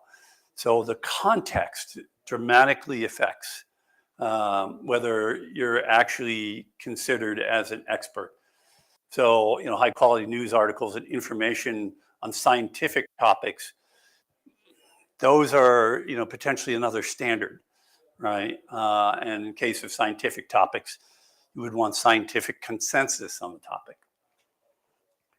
So here's an example, delivered result or a rating where a page was called Hi, and it was the homepage of a newspaper, and it had a satisfying amount of content, positive reputation. But I highlight it because, first of all, news on the homepage of a newspaper is often on topics that significantly impact society. And that's where you get into your money or your life stuff, which I'm not going to go into in any detail. But this is the homepage of a newspaper that has won several prestigious awards.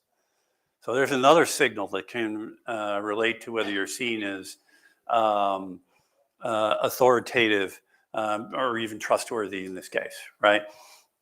So, and then it has a positive reputation for its objective reporting. So, just backing up things, known facts, these kinds of things in a way is clearly part of what they're looking for here. So with this in mind, I want to switch to the next piece of this, do a time check on myself here. I'm doing all right. How do we truly satisfy a large percentage of users? Because at the end of the day, if we're going to create a great user experience, we don't want a large percentage of people to have to leave our site and to go to some other site to get what they're looking for. All right. So just 3 slides on technical SEO here. First of all, I love technical SEO, but at the end of the day, it's table stakes. All right. Basically, it's about getting the most you can out of the content that you have on your site, and enabling rapid discovery of changes to that content and new content. No way am I minimizing its importance. And by the way, most people still screw it up to some degree. It's just how big the degree is. Little, big, it's still out there. Huge amount of work that needs to be done here. But at the end of the day, you have to get this right. But you're going to be competing with everybody else who gets it right. And it's a theoretically really easy thing to do. I mean, not always easy to execute, but know what needs to be done to get this right. So,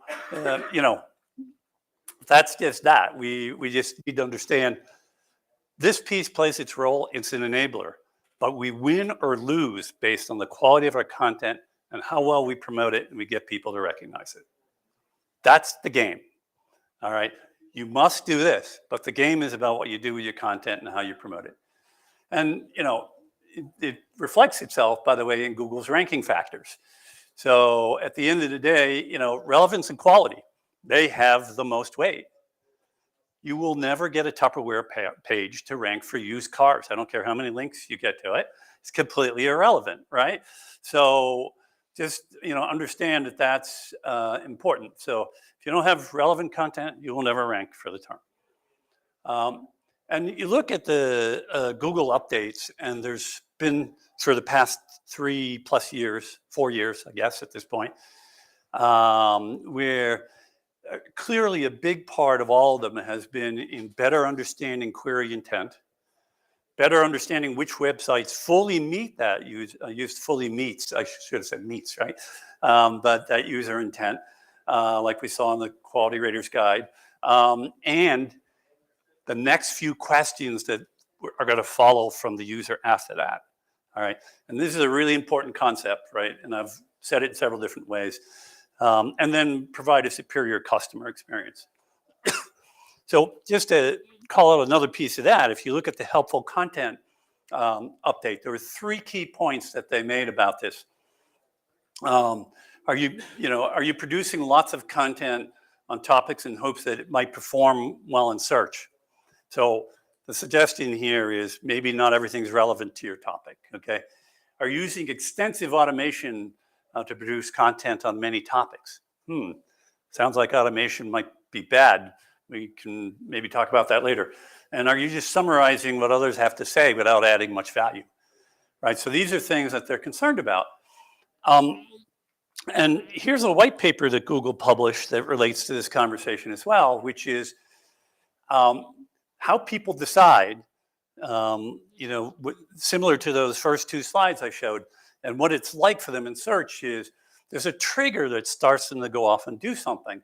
And then they get into this exploration, evaluation loop that goes on and on and on for a while. And then they come out and eventually they do something. So, and if you read the white paper in detail, you just search for Google messy middle, you'll find it. It actually goes into this conversation in a great deal of depth on how they address those complicated user journeys. And here's some data from Bloomreach, which actually provides some similar supporting information, which is that customers, 82% of their time in the B2C space is spent browsing and searching. 82%. Okay, so that complicated journey I showed at the beginning is the norm. In B2B, it's 76%. It's not much different, right? So this is the expectation you need to have on any of the pages of your site. So just thinking about it another way, if I wanted to look at user needs as a pyramid of needs, and somebody might start with a head term, and then that might go to chunky middle terms, and then long tail terms, and very long tail terms. Not every journey looks like that either, by the way, but it's kind of like a parallel to discovery, initial research, detailed research, and taking action. So here's an example. Imagine someone searched on the query Ford Focus. Well, the first question is, do they want a sedan, a hatchback, an electric, or any of the specific models? The next question is, if they want a used car, well, maybe they probably care about the year, how old it is, and the number of miles it has. And then, regardless whether they're buying new or used, they're not going to make any buying decision until they've worked out their sunroof, their heated seats, their lane detection, their rear view camera.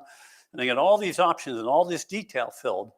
And this is a really simplistic example from a retailer's perspective. But this applies to essentially all of our spaces, right? And this sort of aligns really well with this famed concept of the long tail of search. This is the most recent data I could find here from Ahrefs. But it turns out that 95% of keywords are actually what we could call long tail, where a long tail here is defined not necessarily as very long keywords, although a lot of them are, but low search volumes, okay? So the head terms we all cherish are, less than 5% of all keywords. And 35% of all the search volume is in those low volume keywords. 35%, right? That's a third of everything. Oh, and by the way, they convert higher. So it might be half of all your conversions is sitting out there in the long tail. So if you have a site that hasn't addressed the long tail, you're potentially leaving half of your market to your competition. So here's just a way to start thinking about things, which is what percentage of visitors to your site do you satisfy? This is actually not horrible, by the way, if you did 60%. It's really pretty good in the grand scheme of things. But here's just another way to look at it. If you think about, the way you've built out pages on your site, you have a top level page, category page, a bunch of second level pages, more third level pages, and even more long tail pages, right? And you start mapping, and this is, by the way, just a guess on my part, but it's meant to illustrate, maybe your top level page satisfies 11% of your users.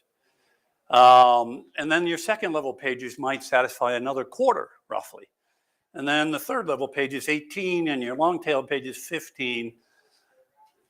If I don't address this chunk down here, that's 33% of the users I had the opportunity to satisfy that I passed on.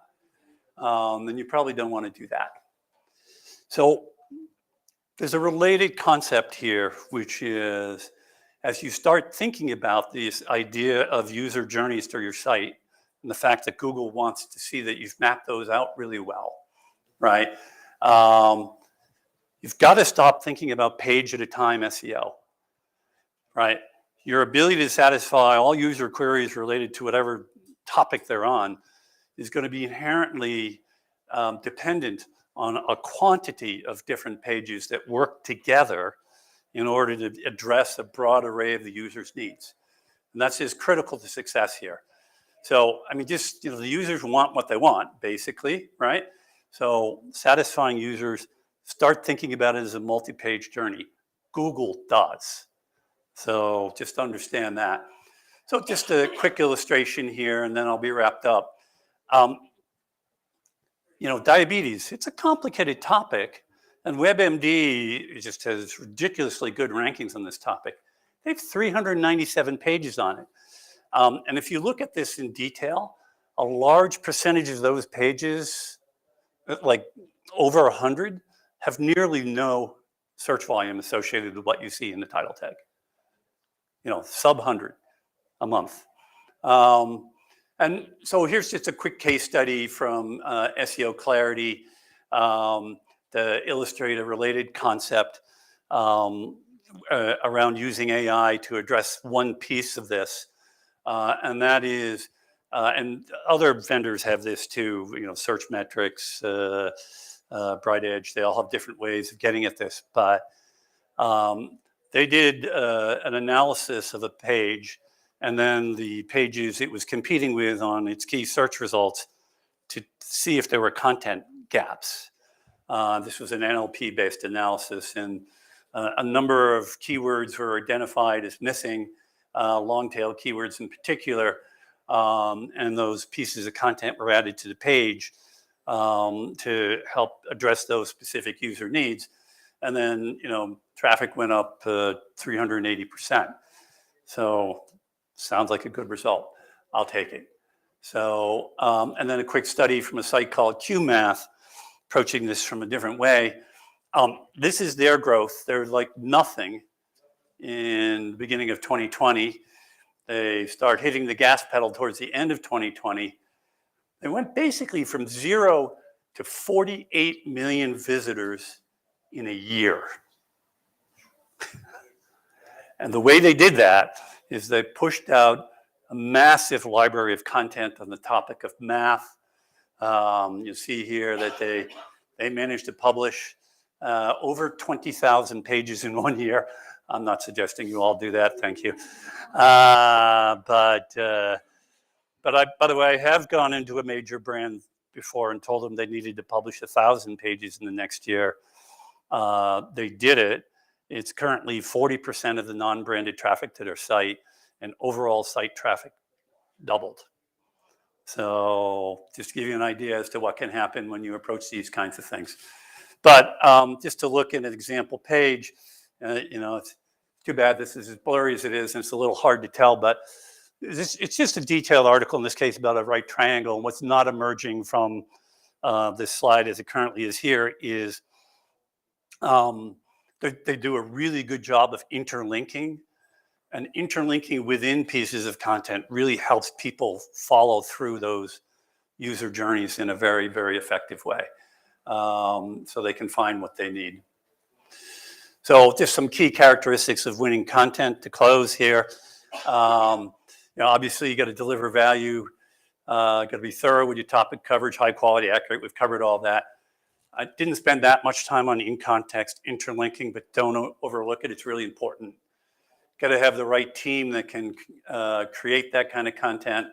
And then two other things I didn't get into detail because it wasn't really about the user experience side of things. But once you've produced a ton of great content, tell the world about it and do a good job at it. So that's it. And I think we have a few minutes for questions. Thank you. Okay, we're going to take questions. I do ask that you use the microphone just because there are some virtual folks. So start. So in regards to what you were saying earlier about some of those cases where people put out a wealth of content and it really kind of benefited them, how do you think that speaks to kind of putting out more say like long form content as opposed to going out there and kind of doing more of a hub and spoke thing? Do you think that long form content still has that type of value since it's comprehensive, or do you think it's better to kind of break it up more? So give me 1 second. I'm going to insert one parenthetical since we did talk about this. Don't spew crap content. It won't work. Okay. Just wanted to get that out. Now back to your question. So in terms of long form content, it can. I think it's a matter of what's best for the content. In some cases, the hub and spoke model or the heavily interlinked nest model, if you will, is a far better experience. I actually don't think at the end of the day, with the way things have evolved, that either is a better answer than the other generally. I think it's more figure out what's best for the specific context of your site and your user. Okay. Sorry, it wasn't a simple answer, but No, it's what I expected, to be honest. I could have just been, an SEO and said it depends. So Thanks. there was a question up here, I think. You have one? I think it was kind of similar. I was just going to ask if you've noticed any correlation to how long the blog is, but you're just saying as long as you're answering the question or like the query, then you're good to go. Yeah. So for example, there's a nerd wallet page that ranks #1 for the query, how much house can I afford? Excuse me. And it has no content on it. It's a calculator. That's the page.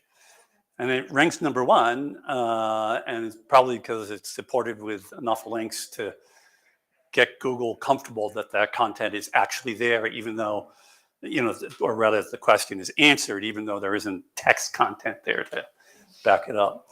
So short pages can, in the right situation, do very, very well. I think this is probably going to be our last question, but I know Eric will be around if you guys want to talk. Yeah, totally. Yeah. Back on your entity relationships page with Elon Musk, it kind of was implied that they only go one way. It's both ways. Okay. Yeah, I didn't mean to, it was a little difficult to get all the text on the slide, and it was getting a little messy, and yeah, but it's absolutely two-way. A quick one. We have maybe one more question if there is.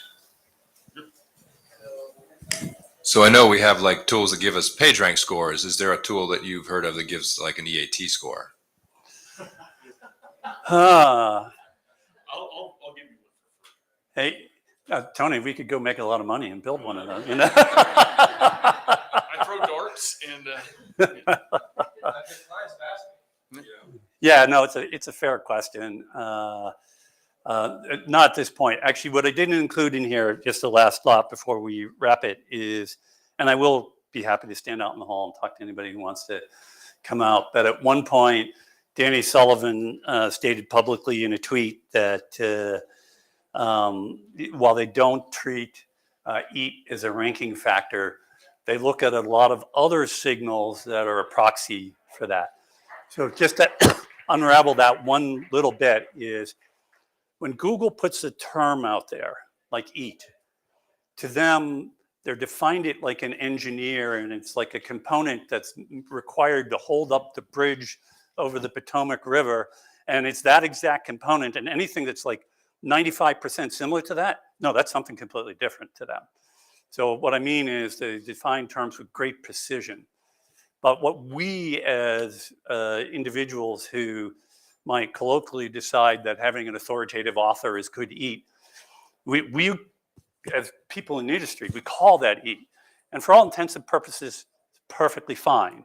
Just know that you're using the term differently than Google does, where they mean something very specific.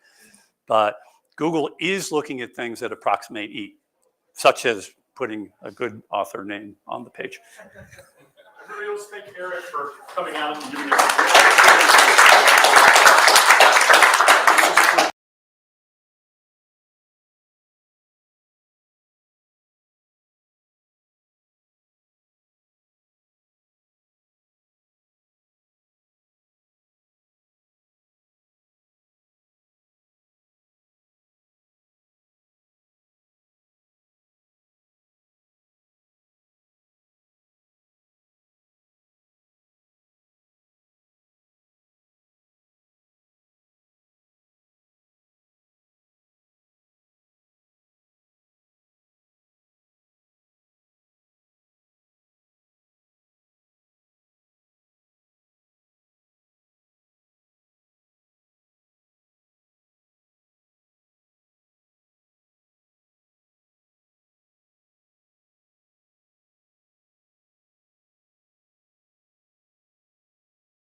I'm going to let you go ahead and introduce yourself.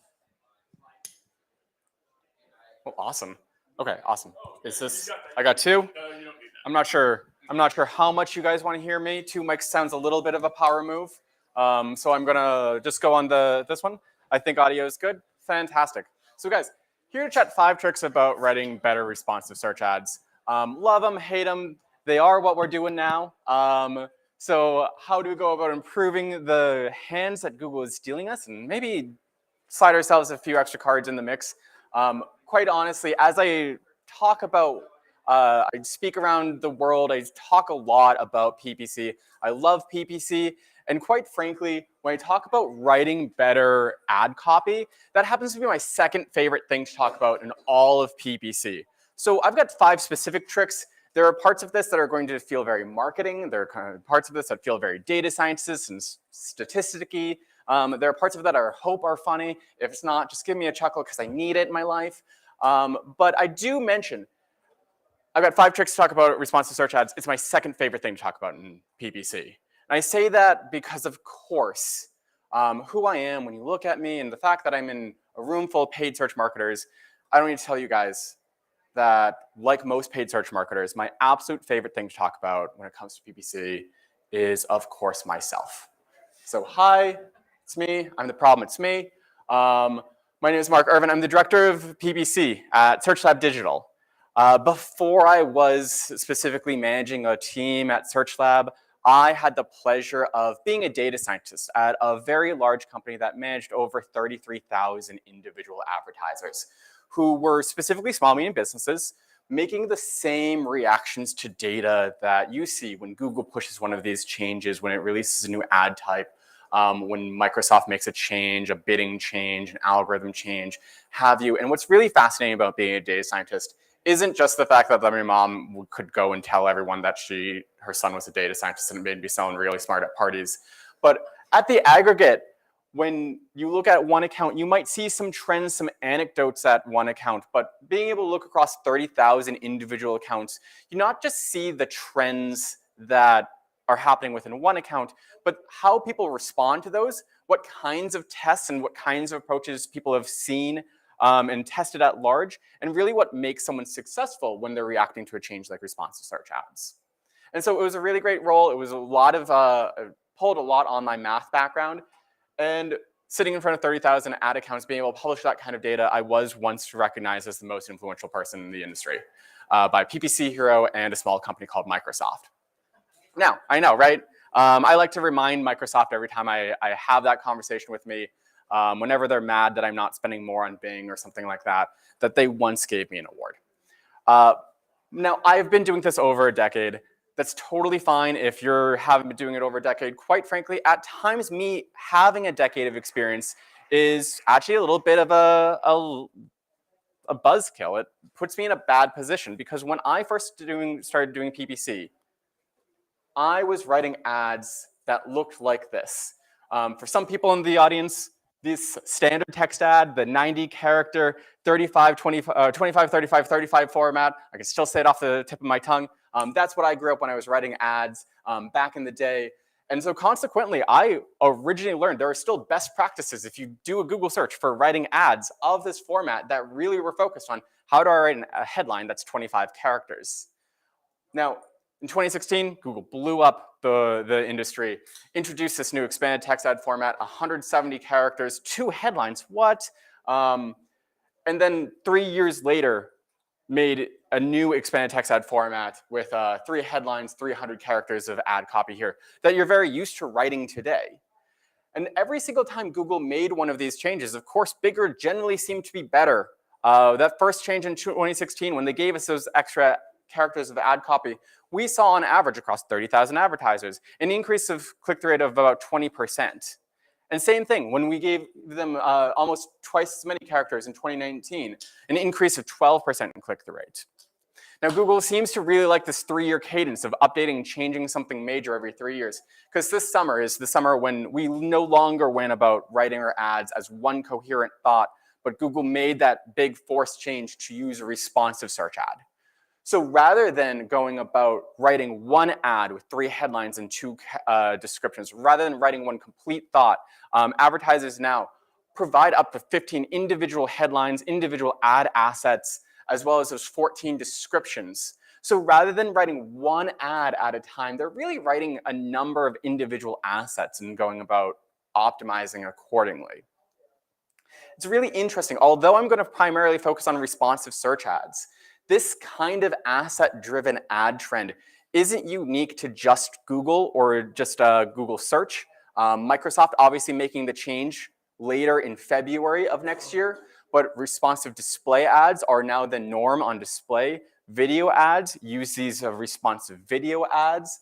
And you're seeing this more and more, that there are specifically some ventures, such as Discovery, such as Local, such as Gmail, where if you even want to serve an ad on that network or in that placement, you have to use Performance Max Discovery ads, some kind of automatic asset-driven based ad copy here today. So although I'm going to primarily focus on responsive search ads, a lot of what I'm saying is also true across a lot of these mediums. Now, of course, we're sitting here and Google made this change. We have to use responsive search ads. The question that we as advertisers, back to our boss, back to our clients, back to our stakeholders, is, are they particularly good?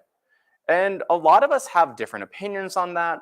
On the aggregate, I actually note that advertisers, when they make that shift, notice a small decrease in the click-through rate of their ads, a 9% click-through rate in those ads. So why would Google go about A, making this change, and B, pushing it out to everyone? And what can we as advertisers do?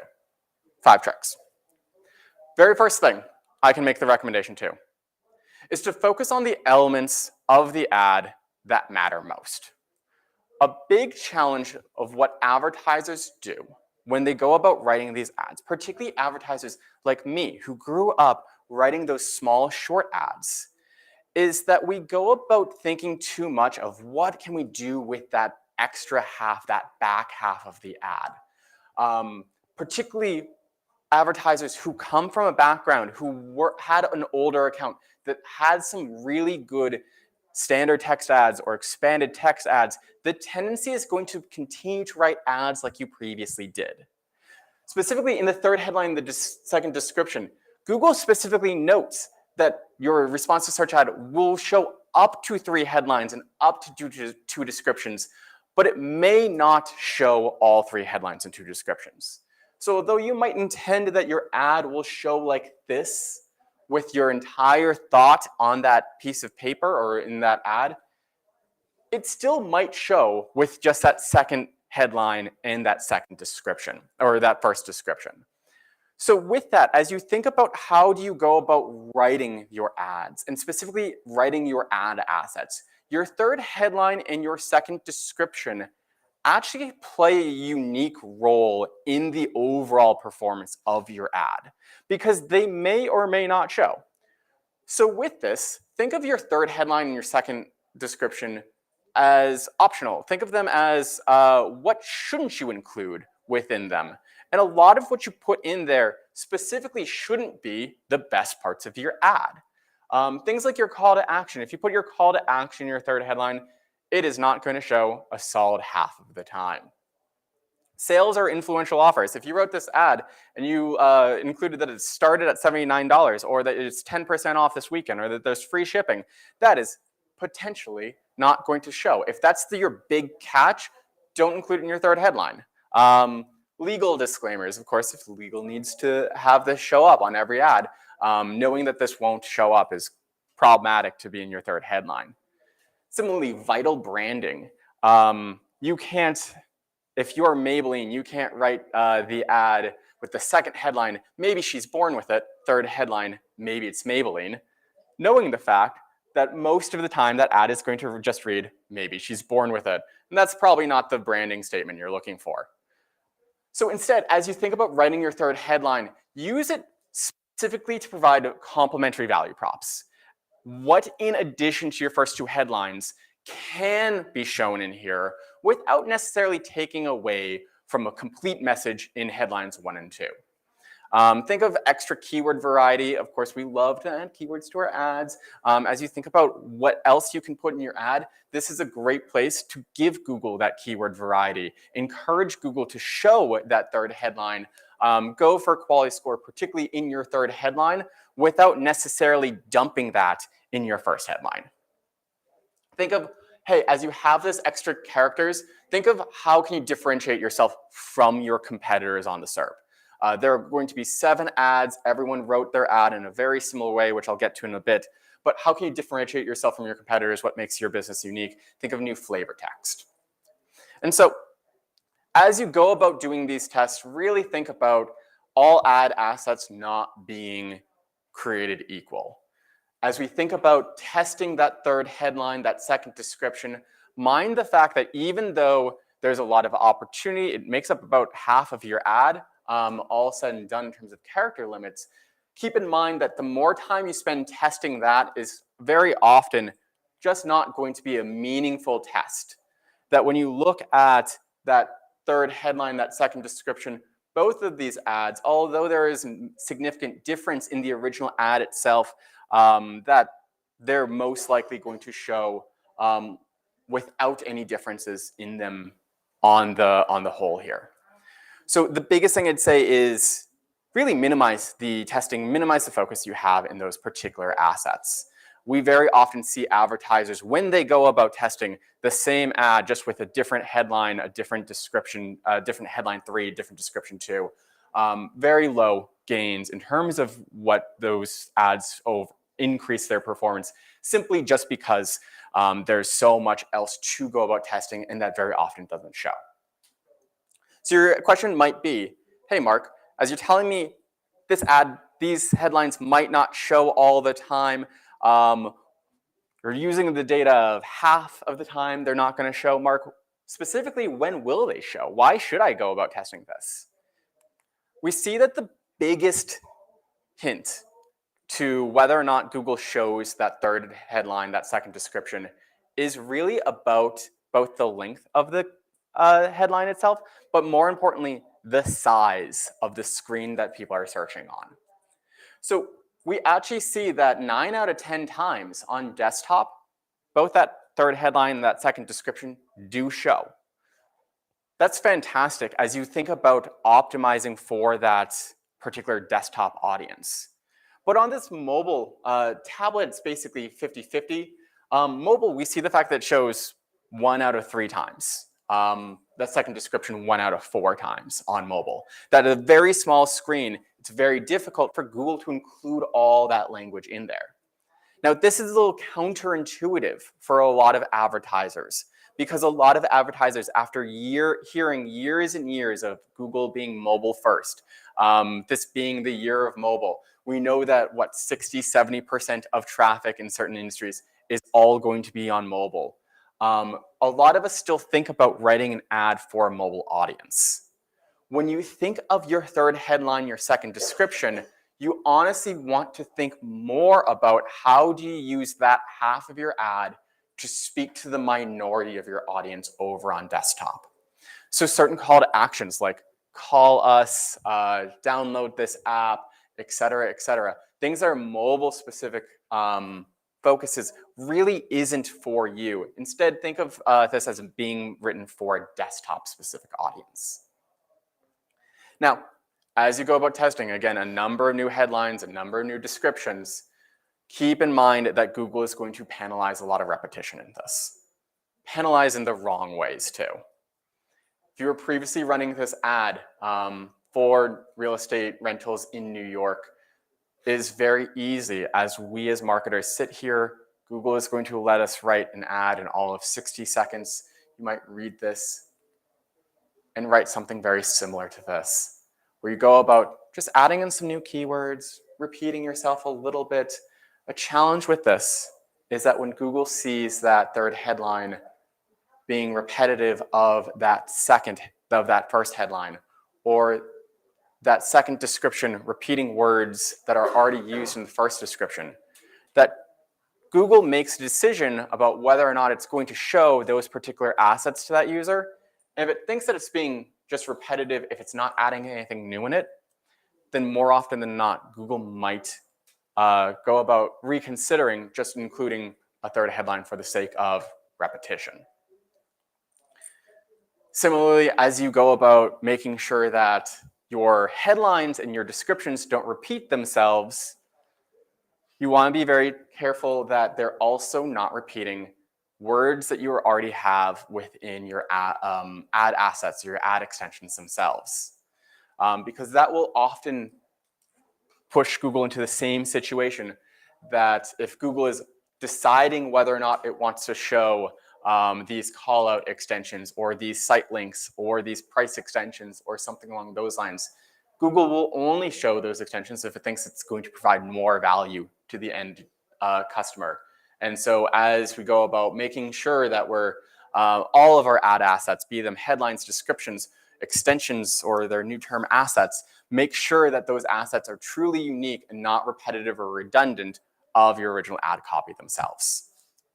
So first bit, make sure that you're not repetitive. Make sure that your ad assets themselves are placed strategically based off of the fact that they may or may not show. As we talk about specifically partnering with responsive search ads, of course, we hit this challenge. A lot of advertisers saw about a 10% decrease in click-through rate here. And so why do, despite the fact that we have the same number of characters, the same overall approach to how we go about writing ads, why are people seeing this performance dip?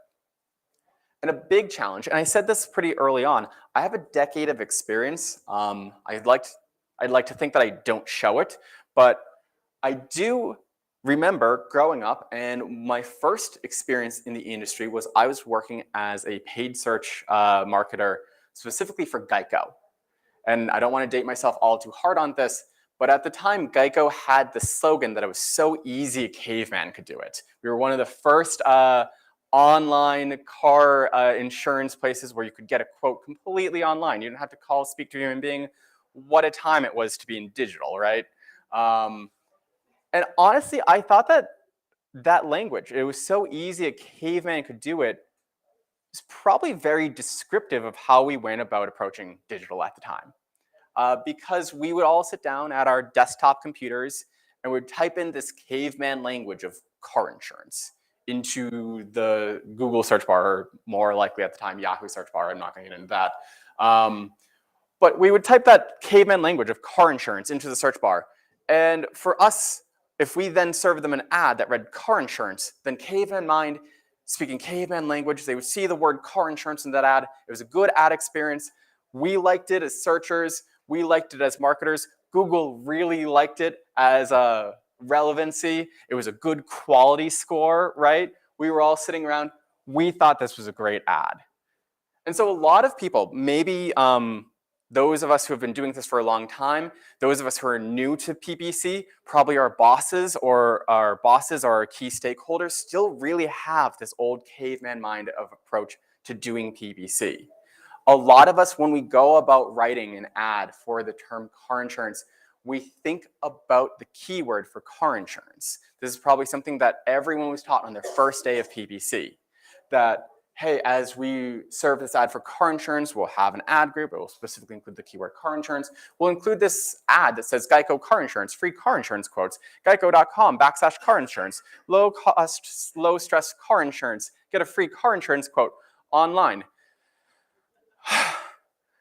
And then, this is what we did when I was starting out in the industry as well, is we were so smart, we knew that not everyone would be searching for the term car insurance. Some people would search for auto insurance. So let's go write a new ad for auto insurance.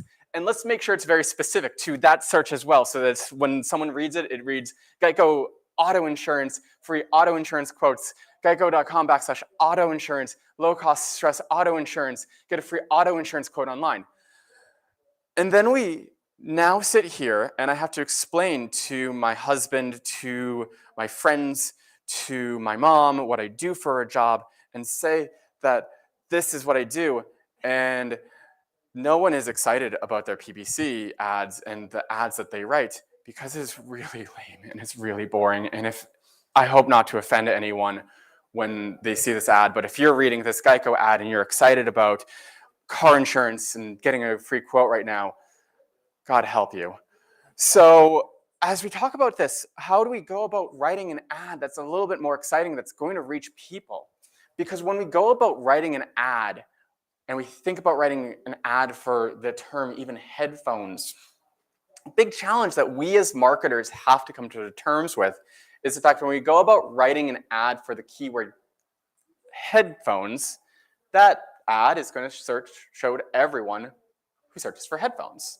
That's kind of the goal of PPC, right? Is we want to serve an ad to everyone on that keyword. A big challenge that we as marketers have is that everyone who is searching for headphones is an entirely different person. An audiophile, someone who cares about the quality of the music that's coming out of these headphones, cares for a wholly different product than someone who is budget-minded. An athlete has very specific concerns about whether or not this is sweat-proof, whether or not this is durable, whether or not it's waterproof if they're a swimmer. I travel a lot. I cannot tell you. Sound cancellation. Probably I very often just have my headphones on and not even listen to music just to make the sound go away. A big challenge is we're serving an ad on this keyword. Everyone is searching for this. How is it possible that with even 300 characters of text, I can write an ad that speaks to all of those individual concerns and all of those individual motives? So a big challenge, particularly for people who have been doing this over a long time, who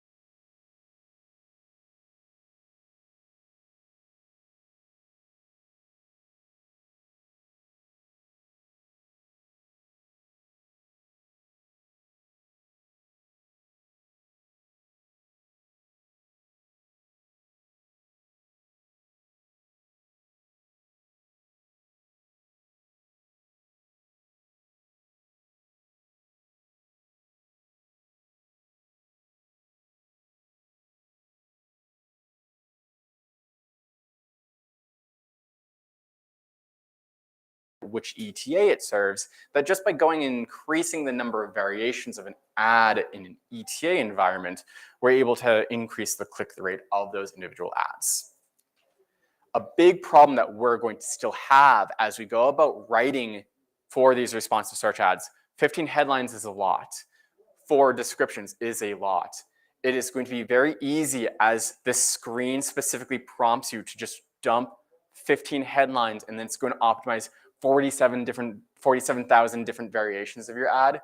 You want to make sure that you don't fall into the habit of just simply changing around your wording very slightly.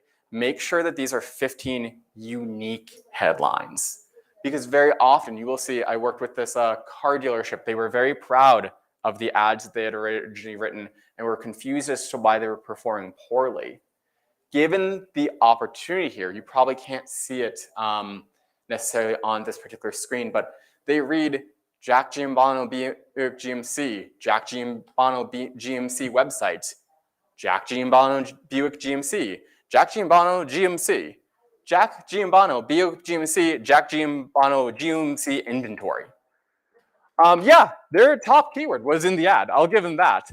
You know exactly whose ad you're clicking on, but you know nothing about why you would click on that ad. Of course, using a branded term is a perfect example of how this can go wrong. But even I see a lot of people who use keywords in their ads and will very often just simply switch out different keywords in their headlines or their descriptions as well to get that as well. This was for an executive advisory group that showed the ads board member positions, board of director positions, board member positions, board of director positions, board of director positions, board member positions. Okay, yeah, I know they're keywords. They are certainly showing in the ads, provides no additional value to this. Google is going to automatically prefer this if you allow them to do it because it will go about like optimizing for those signals that it loves so much in keywords. I would ask everyone to focus on more than just their keywords. When we look at quality score, I know that we're trying to do this for quality score. Google loves quality score. Google will take quality score and run with it if you let it. But mind you that keyword relevance is one small fraction of quality score. In fact, the smallest fraction. It's 22% of your quality score. If you go about focusing instead on your expected ads click-through rates, that's going to be a significantly faster way to improve the overall quality score and the overall performance of that ad. So what I ask advertisers to do is, as you think about writing these number of headlines, these number of descriptions, yes, I trust everyone can find a keyword to put in their ad. I'm not concerned about telling them to do that. But instead, I look at them and ask them to think about those different personas who are searching for this. As we think about that person who is writing ads for a headphone, mind the fact that, yes, you're going to have this mass market. They're going to be sensitive to price. Model starting at $25. We're all going to have a mass market audience. Think of what that mass market is, and maybe one or two headlines dedicated towards that mass market audience. But then think about that athlete, think about that commuter, think about the last minute gift giver, think about those value props that are unique to that person at that particular time. And then write an ad, specific headline and description for them, and make sure you're including them in your overall ad messaging. A big shift that we're going to have to think about is we are not doing A/B testing anymore. Testing one headline and one description, changing one word in your ad was a great way to do this when the world was a simpler place, when we were writing it so easy that a caveman could do it. As we go into the future and we think more about 3 headlines, some of them aren't going to show, 2 descriptions, they're not going to show, 18 different ad extensions, 19 as of last week. Think of device, location, all of that, different audiences, different demographics, different search behaviors. Whew. The world became complicated and we can't necessarily A/B test in the same way anymore. Think of multivariate testing and responsive search ads are the way to do that. Now, I want to clarify a little bit of a data point that I shared with you guys earlier, because it's important, because you're going to be working with marketers who are going to be looking at the same data points.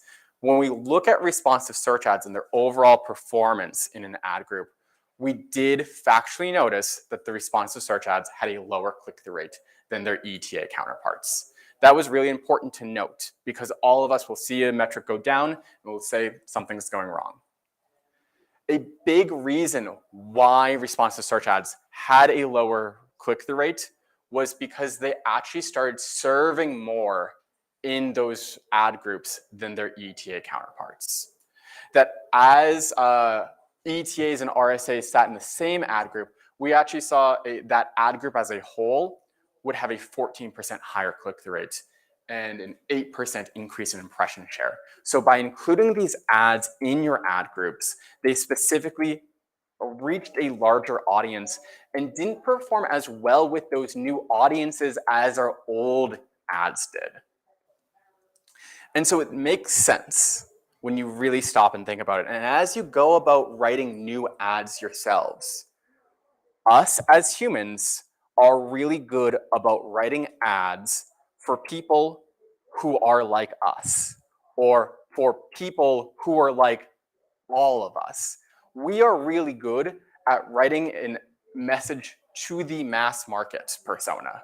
We can write some banger headlines that we know are going to perform well, because that is what most people are going to care about. As you go about writing your human written ads, still prioritize that language. But what I would encourage people to do as you're using the new responsive search ads is responsive search ads are going to serve more to your small fringe audiences. And so really go a little deep in terms of who your personas are and really use this messaging in your additional headlines so that when these responsive search ads go about serving to those audiences, you can do a little bit better. I would also encourage people over on Microsoft Advertising or Bing, there's a lot of value attributes or business attributes that communicate value out to particular customers. Things such as being carbon neutral, carbon negative, LGBT friendly, woman owned, black owned, Hispanic owned, gluten-free, alcohol friendly. There's a lot of these business attributes. I trust you guys will get the deck later that you'll be able to see, and you can apply these in at your account level settings so that Microsoft has that unique ad extension that's hidden called your business attributes. It allows you to specifically highlight that in your ad so that as someone who's searching for something and they really care about that because they relate to that, this is not necessarily going to reach your mass market audiences in the same way that your site links and your other extensions do. But I certainly care a whole lot about when I see something that is LGBT friendly or LGBT owned. And I know that a lot of other people who share these kinds of values certainly do as well. Now, 3. When we talk about 15 headlines for descriptions, I'm going to walk that back already. Less can be more when it comes to testing these new responsive search ad assets. And so, although it sounds great, Google promotes it as a value prop that by writing 15 headlines and 4 descriptions, you can test 47,000 different variations of your ad.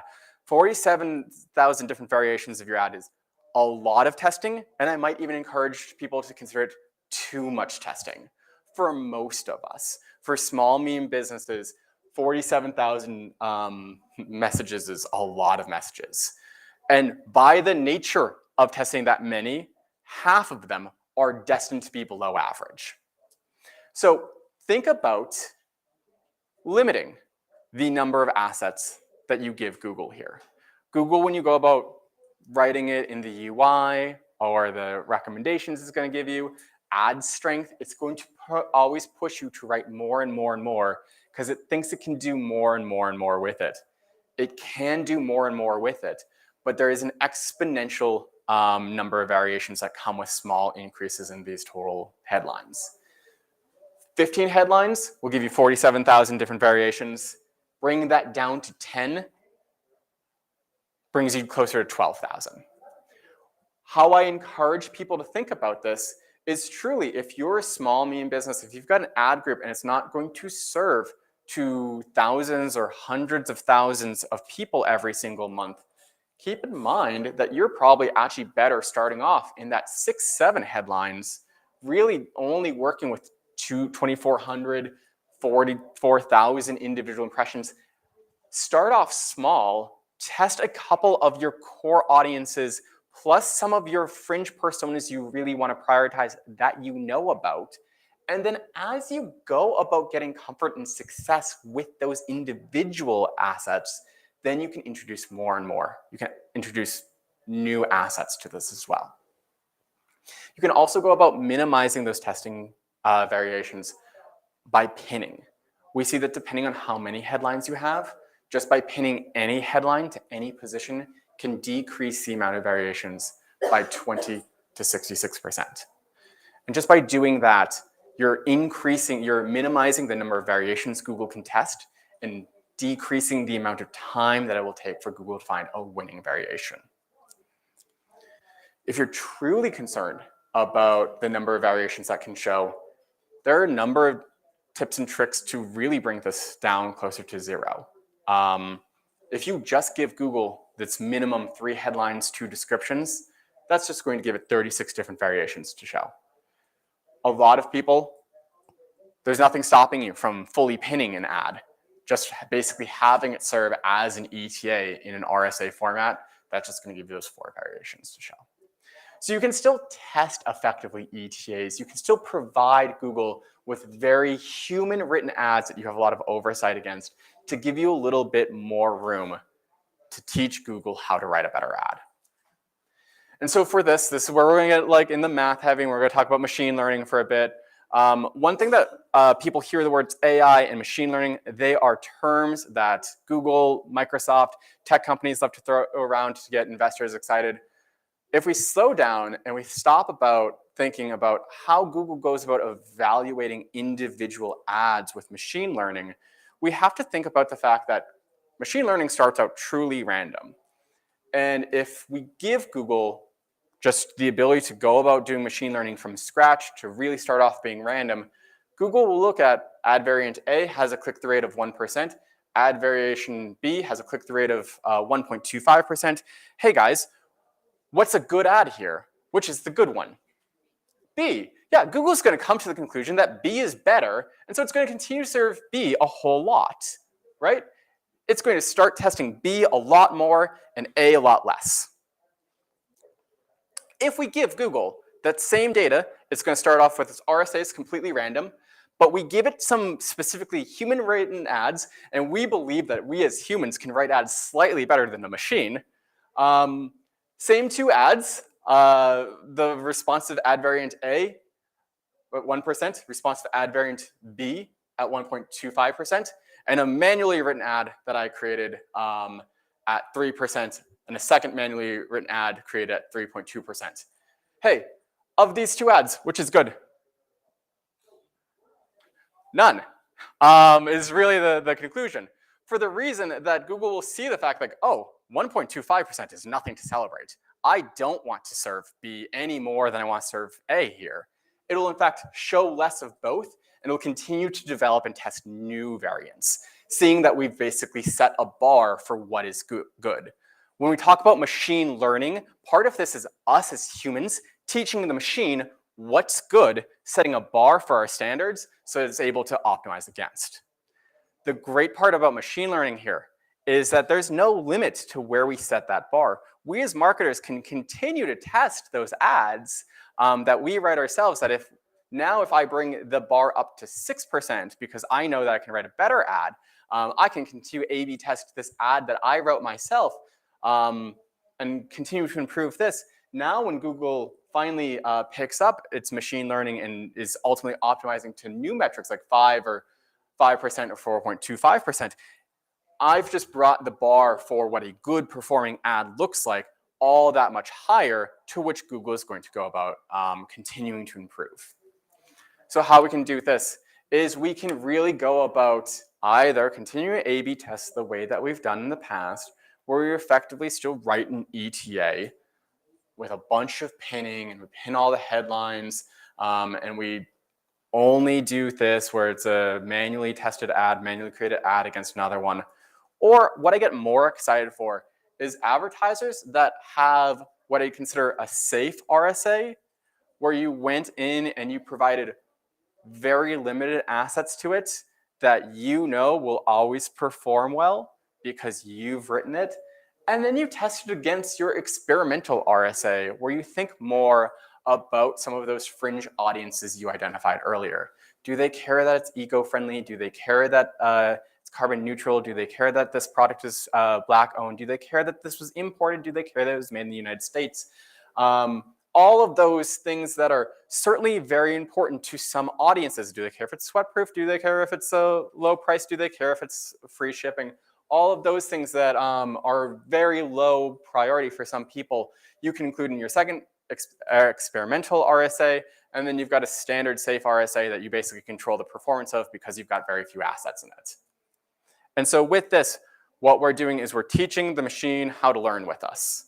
We're setting that bar by giving Google good data to optimize against. If we set that bar and we tell Google, hey, this is how I would go about writing an ad, this is what I expect to perform well, and we give Google that specific benchmark of this is the ad that we see perform well in the past, we can go about giving Google that bar so that it spends less time really sorting out the losers in this and can focus more time on optimizing its existing ad variants.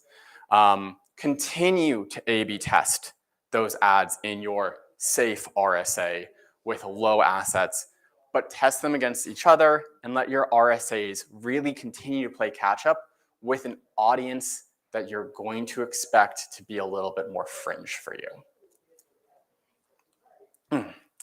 Now, finally, last tip. Beyond just writing text in these ads, Google, Microsoft, Facebook, every platform out there is looking more to a multimedia experience. And so you've probably seen this before. This came out about 2 years ago, the image ad extensions. I say this, I highlight this because it's still pretty significant. Yes, you can include an image alongside your ads themselves. It is something that we actually see advertisers have fairly low adoption of, that very few people go through and fully choose to set this up. There are some specific policies that go into this, things that you have to make sure it's not watermarked, you have to make sure you own rights to the image, you can still use Shutterstock, all of that. We see that just by having it, even if it's a core image, even if you're using Shutterstock or something generic like that, just by having that that image, when it does show, we do see a 5% higher click-through rate. It's pretty significant. And it makes sense, right? Particularly when we talk about there being fairly low adoption of this particular extension. We see, quick look, hey guys, where did your ad go? Where did your eyes go on the SERP? Amazingly, it didn't go to the top result. Just because the fact that you guys probably can't see this in the room, but the very first search for concert tickets, the very first result is StubHub. The third one is SeatGeek, and then this PickPack. Never heard of them, but here they are. Largest ad really takes your eyes to that middle of the SERP. We're seeing the fact that people very often, when this does show up, and particularly when they're the only ones in their industry who get this through policy, they easily stand out and they perform like they're at the top of the SERP even when they're not. And if you guys are excited about that, last week, Google made this announcement that you can now include both your business name and a logo within your ad itself. This is specifically for qualified advertisers outside of sensitive verticals. So specifically, you're not looking at health, you're not looking at medical. And this is also for people who have completed the advertiser verification process with Google. Once you complete the advertiser verification process with Google, this is rolling out in accounts currently. I believe Google has the expectation that this is going to be rolled out to everyone who's qualified by the end of November. That's not a hard date that they've posted, but they have said that they're going to be enforcing these policies for these these assets, excuse me, by the end of November. So I'd say that that's a good indication of when it's going to be available. The process to get this up, live, and approved is actually very simple. You just need to submit. It literally asks you to upload a logo and a 25-character max of your brand name. That brand name has to be either your legal name that you verified with, or the name in your domain URL. Has to be featured on your landing page as well. Those who don't submit this are all going to share the same standard blue globe icon. So this is going to be something that's becoming really important in the next 6 months, that if you don't go about submitting a logo to Google, then you're going to show alongside everyone else with the exact same icon, and then other people who don't have a blue globe next to them are going to stand out. Rolling out on mobile first. If you're excited about images, then let me tell you about Microsoft. Microsoft went really deep into this over the last year or so. Yep, you can offer image extensions. They'll actually give you the opportunity to include up to, I believe, 8 image extensions within the same ad using the multi-image ad extensions. If you love images, Microsoft would like to introduce you to video ad extensions, which would allow you to play a video specifically on the SERP itself. Or if you're particularly excited, that what they call multimedia ads, effectively including a very big, effectively banner ad at the top of the SERP with your ad copy beneath it. Those multimedia ads specifically only allow one advertiser to show a multimedia ad at a time. That multimedia ad does not displace your ability to also show a text ad. So you can in fact buy 2 search ads on the same SERP over on Microsoft by using multimedia ads. So treat them as complementary to your existing search ads. This is one of those things you still want to have those RSAs in your Microsoft advertising ad groups, but also include this multimedia ad in here. That way you're able to qualify for potentially both placements. And finally, I believe it was maybe even yesterday, Google fully announced this feature, but last week Google released out of beta audio ads for people who are looking to advertise non-skippable 15-second audio-heavy little snippets for people who are streaming podcasts and music channels across YouTube, their smart devices and smart TVs, smart speakers and smart TVs. So this is one of those things you're now seeing, like the Nest, the Home, the Google Homes, Roku TVs, the podcast app, you're seeing monetization over on that front. Google is very proud to promote that this is engaging ad format because, of course, if someone is actively listening to music, actively listening to a podcast, they're going to listen to this non-skippable ad coming from their device. They report something pretty impressive of 87% of advertisers here saw a lift in ad recall, 81% saw a lift in ad awareness. So, guys, I just did the thing that I do a whole lot. I spoke for 45 minutes straight. I'm going to catch my breath for a second, but I want to do a quick recap of what I went into in depth as we talk about optimizing for these new responsive search ads. The biggest thing I can stress is that you want to make sure that the ad copy you're using is unique and differentiating. Yes, you can go about writing 3 headlines, 2 descriptions, using the words that you've used for the past 20 years. I, in fact, encourage you to continue to do this, but as you add more to this, make sure that you're using unique differentiating messages and that you avoid repetition, because Google will look at those top signals, your top keywords, and write really garbage ads for you that you're not going to be excited about. As you start out, Google is going to give you a whole lot of prompts of, hey, write a new headline, better ad strength, 15 headlines, let's go. It's not going to stop you, and in fact going to encourage you. I would encourage you less is more when it comes to ad assets. Consider starting with fewer headlines and descriptions. I make the recommendation to most businesses to really think of 5 to 7 headlines and really focus on nailing those first, and then slowly increasing that in time as you see performance here. Google's responsive search ad formats aren't going to perform their best when they're completely alone. If you let random run this, random will run this completely. Instead, give it some parameters, be that pinned ETA effectively or a very safe RSA to test it against, so that it has this bar for what is and isn't good performance, and it learns faster with your help.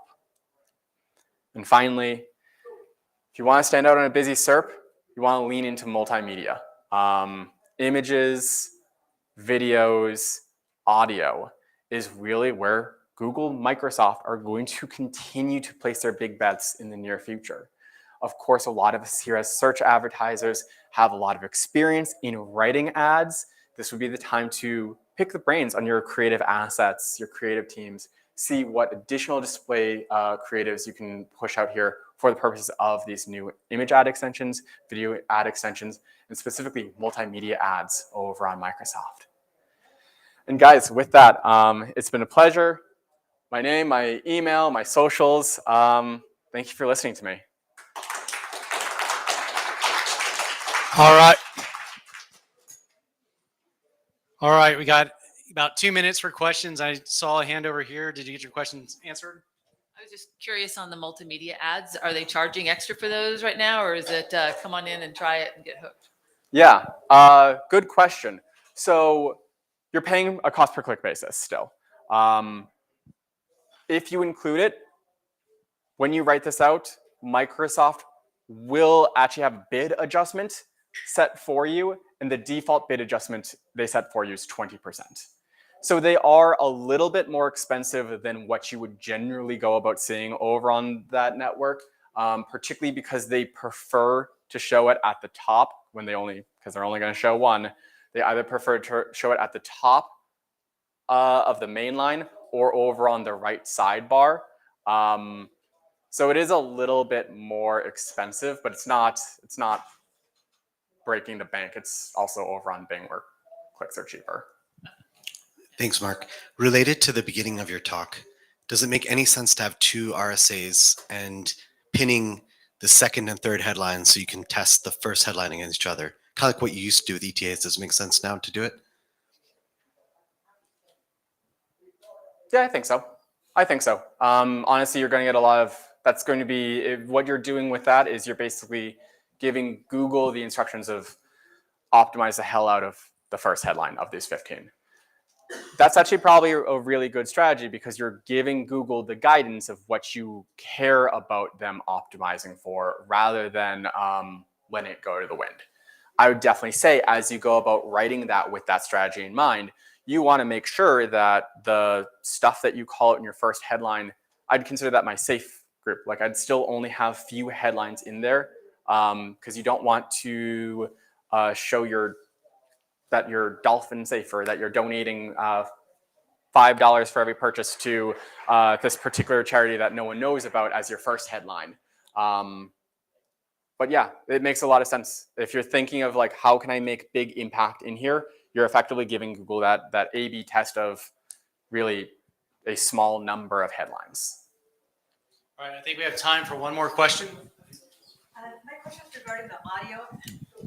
My question's regarding the audio ads. Mhm. Do you know anyone using that now that, or any keywords or something that we can search to trigger it so we can see what that experience is about? Yeah, I would, if you go on the Google Ads blog or if you Google the Google Ads blog, you'll see a specific example of what they've used for their Google Fi. In fact, probably even saying that if you watch a YouTube or podcast, you probably heard the Google Fi ad a whole lot because Google was, of course, one of its first adopters of the ad format. They include a link to that. Where I've seen, I have a couple of advertisers who are in beta on it, and I specifically pushed them to repeat any kind of like radio messaging that they had. So if they had, I was specifically doing it for some car dealerships that they still run TV and radio campaigns, and I really used that to mimic what they were doing over in that, so that those local audiences would continue to hear that like common language they were using. All right, let's give Mark a hand. I'd be happy to ask, if you want to ask some questions after, I'm sure he's around for you to do that. Again, I'd like to thank you all for attending. I'd like to thank our room sponsor, Imaginuity. The next session begins at 3, so I hope you all have a great conference, and thank you for attending.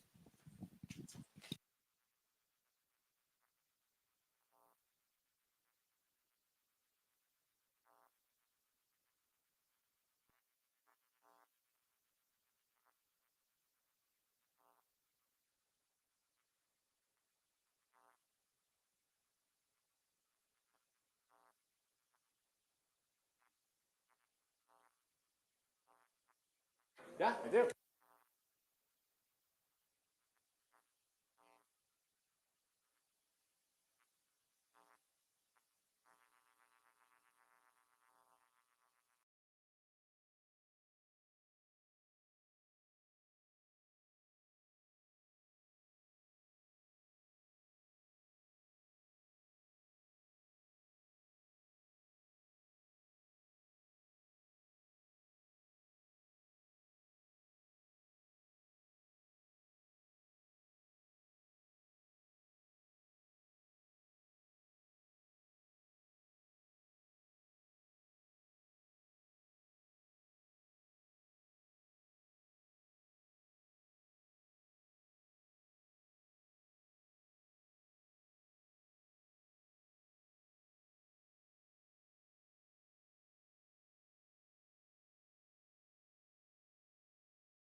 All right, everyone. Thank you for attending. We are about to get started. We are going to be talking about enterprise teams evolving SEO with Jeff Ferguson of Amplitude Digital, coming all the way from Los Angeles. Jeff, thank you so much. And here we go. Thanks a bunch. Welcome, welcome, welcome. Well, thank you all for coming over. I know this is one of the last ones today. I know I'm competing with cupcakes, so thanks for coming in. And it's tough to get people in the room when you're up against that. So, yeah, we're going to talk this today. This is new. This is kind of newish content. I did test run this against my students. I'll tell you a little bit more about that when we kind of get to about who I am. But yeah, let's talk about who I am on this one. So it's funny. I was really active on the speaking circuit for years, like years and years, for about a decade, but it took some time off, and I'm kind of getting back out into it now. I will kind of tell you who I am in greater sense. But I've been in the digital marketing business for about 25 years now, and started off originally as a webmaster back in 1995, and did everything from coding to like resetting the server in the middle of the night. But I was also a marketing person and everything like that, and was I was doing SEO before it really was called SEO. So it was one of the things where I'm really one of the true old men of the business when it comes to this type of stuff, and really kind of like have that kind of history when it comes to this type of work. When it comes around to it, and you may have heard me mention it before.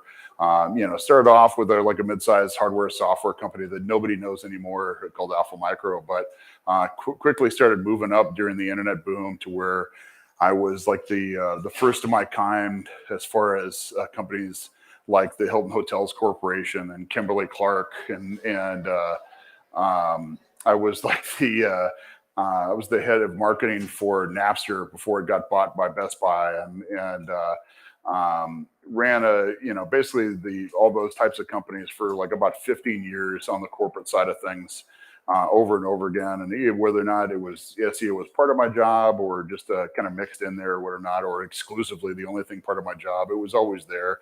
But I also did things like paid search and paid social or social media as part of the job, or did a little bit of everything, or ran the entire department or things like that. But I'm kind of like a polymath when it comes to this type of things. It's really a little bit of everything. And in addition, after about that first 15 years, I decided to start my own advertising agency, but actually start off as a consulting company that was called Fang Marketing, Fang Digital Marketing specifically, and did that for about 10 years.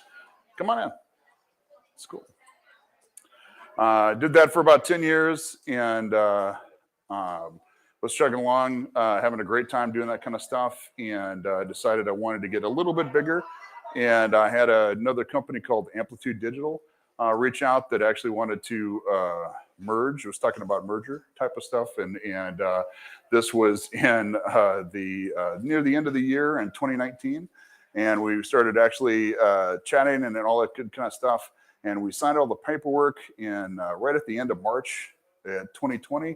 And anybody else remember what happened in March 2020? Yeah. So that all kind of came together, and we actually pulled together, and we decided to retire the Fang name and went with Amplitude Digital.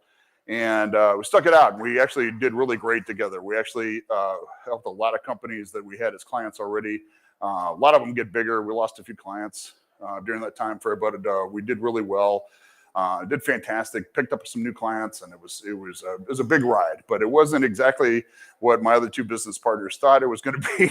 And it wasn't exactly the dream they envisioned for this kind of stuff. So they made it all the way out through this one. And they're both a little bit older than I was. So both of them decided to get out of the advertising business. They said, well, I'm just going to done with this stuff. So believe it or not, I actually just got done buying them out. So I'm actually back to being a solo owner of a business.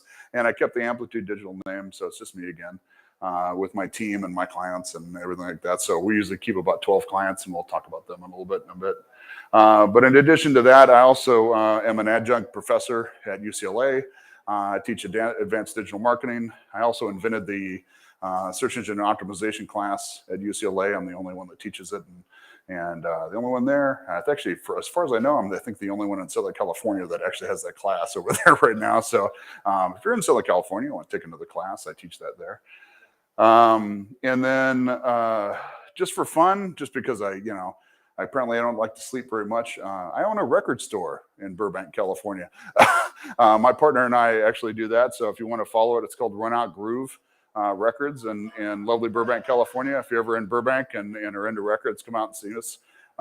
We started off just being open on weekends, but my partner, Ellen, actually just retired from restaurant work. And so we're going to actually have hours during the week now. And as we kind of move into the holidays, we're looking forward to being open more. So it's pretty cool. It's we've got real customers and everything. It's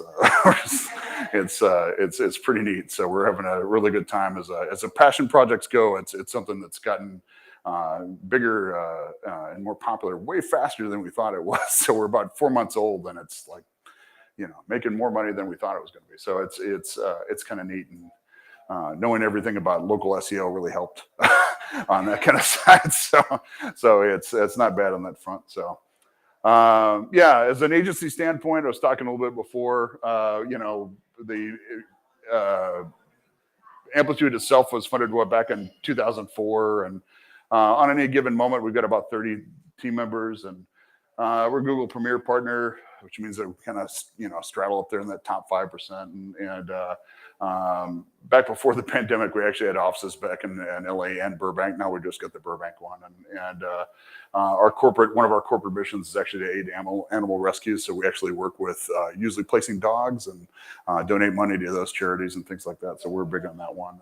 And client-wise, we work some really fun brands. It's one of the things that when I was with Fang, I'm always work with brands that I really that I'm into, I guess is a good way to do this stuff. Yeah, exactly. But started off Fabletics. Actually, Just Fab was one of our clients. We worked with all the Fabs really early on. They were one of the first ones, and we've helped Billabong and Bally and Martha Stewart and Willow Snacks and Xperia and Toyota, Bellabach Meals, and Sony Pictures Television was really fun. And we were doing so much work for them. I actually had an office on the lot over in Culver City for a stretch there. PetSmart Charities. Manchester United was a client for a stretch. Yeah, that was really fun. Another one that's not on here, and I'll talk about a little bit more, was the Smithsonian. We actually did the SEO work for the entire Smithsonian network. We've worked on some stuff over the years, and we're really proud of that. So that's kind of a piece of it. So to kind of get into what I'm actually here to kind of talk about, is this concept of enterprise and this concept of, you saw the name out front and this idea of like teams and how they're going to evolve and how things like that. And that's really the subject of it. And I've got this little pre-mumble that I want to talk about today and first of it like that. But I know there's always this like it's fun for speakers to really kind of drop a lot of controversy on you. Like it's the fun way to really just kind of like screw with your head, right? It's like, oh, hey, just run out here and kick the table over and say SEO is dead or something stupid like that.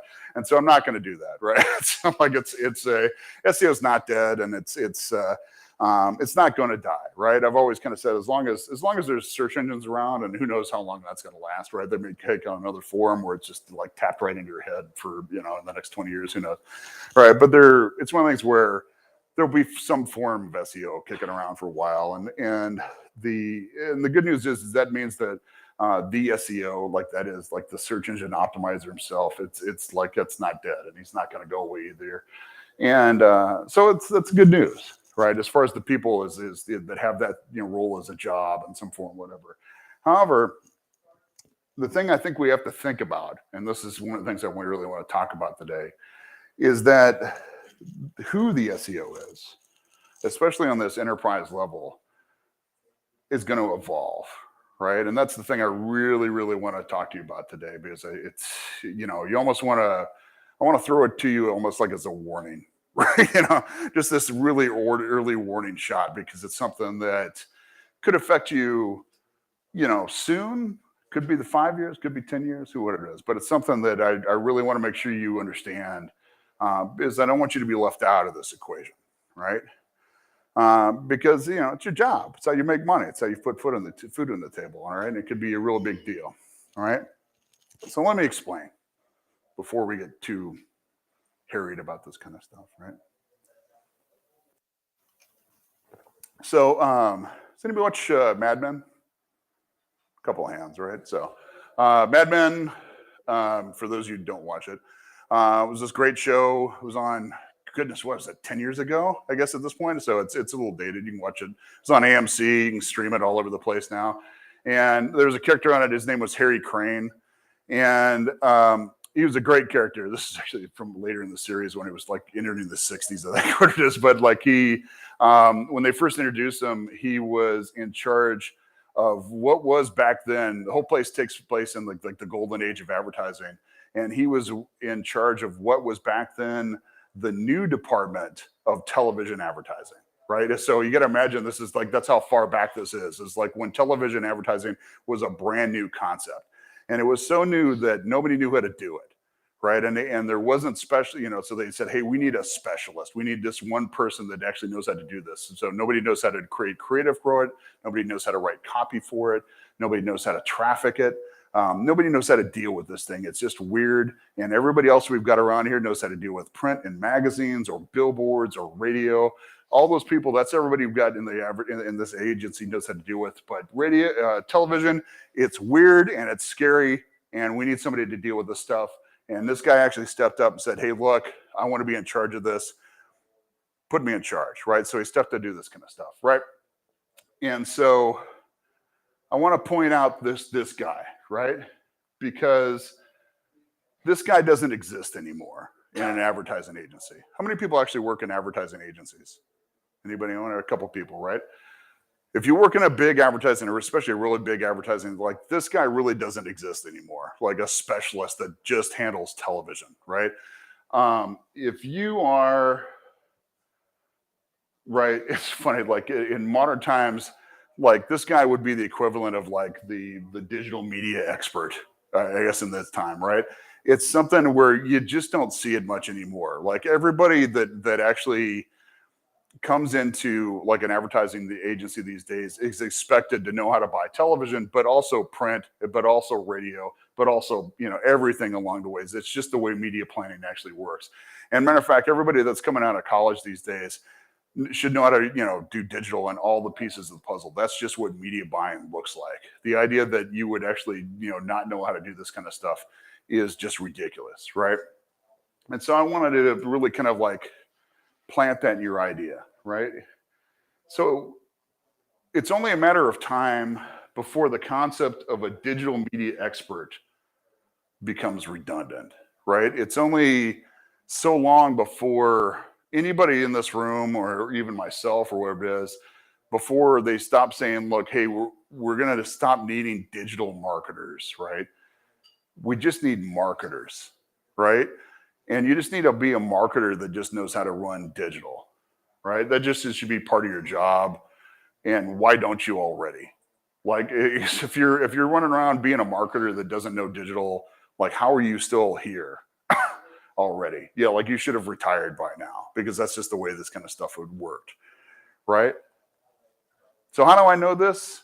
Remember the part when I tell you I teach at UCLA, right? So I teach tomorrow's youth. I teach all these people that are coming up behind you. And they just like, and I'm making sure that all these people do know this kind of stuff. I'm making sure that they're all there, and I'm making sure that everybody that's in my advanced digital marketing class, I'm kind of having to refresh them on things like the consumer journey and all this kind of stuff too. But for the most part, I'm making sure that they really understand all these different pieces of the puzzle when it comes to digital marketing and SEO and all that kind of stuff, how it really weaves into how these things function, including SEO, including that really big piece of it. But I'm also really dropping a big bomb on them from the idea that saying, hey, look, if you're going to end up in a really big corporate environment, get ready for the idea that all the pieces of the SEO puzzle are really going to get spread back out, right? Right? And it's going to be a real trip, right? Because the need for the skills when it comes to the SEO is going to remain. Like all the different pieces of the puzzle when it comes to SEO, those content writers, the website developers, the link builders, all those kind of pieces that are all out there. That stuff's still going to be needed, because why wouldn't it be, right? But who's going to do it? It's only a matter of time before these giant corporations start looking around and going like, oh, wait a minute.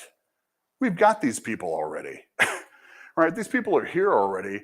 We just need to get them to upgrade their skill sets a little bit and get them to do it on their own, right? And we can kick these guys out that are claiming that are like, hey, I am the SEO expert in the room, and stop paying them as individual consultants, as these kind of like voodoo experts that come in and claim the day. And instead just kind of say, hey, you know what? This is actually just part of your job. This is just what the future looks like. And yes, by the way, SEOs hate it when I say this, right? They hate this concept of the future, right? So how's it going to happen? It's just kind of like what search engine looks like, right? And I can see it already, right? So the way that I always kind of teach SEO and the way I work with it with my own clients and everything is that I don't have a lot of use for on-page SEO and off-page SEO or technical SEO or all that kind of stuff to it. I usually kind of break it into like 3 big sets. Usually it's like assets, architecture, and authority, just because the alliteration mostly.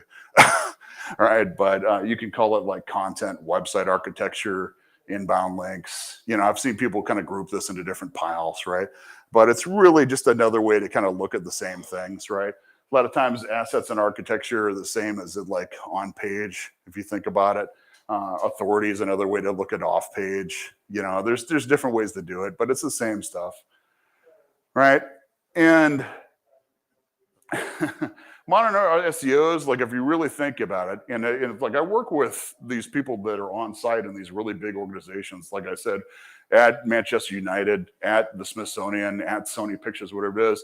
Most of them these days, they feel more like project managers, right, than anything else. They're really just kind of running around. That's what the slide is really for. They're kind of running around just begging for resources, right? You know, like they're really not doing the same work that I remember I was doing like back in the 90s and the early aughts, where like we were, you know, opening the hood and really hacking like we used to do in the days. Like you're really just going to go, please fix this. Would you please just fix this and get it done, whatever it is, to the point to where you can't even like, I mean, you're nodding your head a lot, but you've almost had to stop calling it SEO and start calling it other stuff and say like, it's really, I just need to make the website faster. Can you just do that?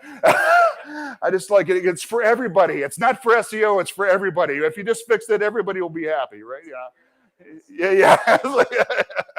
So it's like, that's kind of where it is. And that's why this change is happening. Matter of fact, these are some of the tricks that I actually sneak into my students. Is kind of like, I guess, like, stop calling it SEO stuff and you get it done faster. Like if you get in the middle, when you're in the stand-up meeting and say like, hey, it's for this, it's really for marketing, it's really for this kind of stuff. And, you know, all those blocks will go away, you know, they'll just get done, right? And the way this stuff will all happen, right, is that you'll see these jobs evolve, right? The copywriter's role will evolve, right? This, by the way, the copywriter, this is my favorite one to evolve, because actually I was trained as a copywriter originally, right? That's my first job. I actually wanted to be a copywriter, right? I was trained as a computer scientist. Originally, I started off that way, and I changed my major over to advertising. I was kind of joking because that's where all the girls were, but in reality, because I couldn't hack the math originally, and then they changed all the math requirements, and then they double majored me out. So in 1995, I graduated with a double major in computer science and advertising, and it looked like I was grown in a lab to be an internet marketer, you know, like that. But I came out wanting to be a copywriter. That's what I wanted. You know, it's like, hey, I'll just do this. It was fantastic, but so like I was trained to write. I'm a fantastic writer, I think so. And you probably sees my work up on the Search Engine Journal and some other stuff. And so, you know, everything I was trained about writing for an audience, right, is like just learn about that audience as much as you can. And if you think about it, if you're writing for the web, right, you're talking about an audience that uses search engine, right?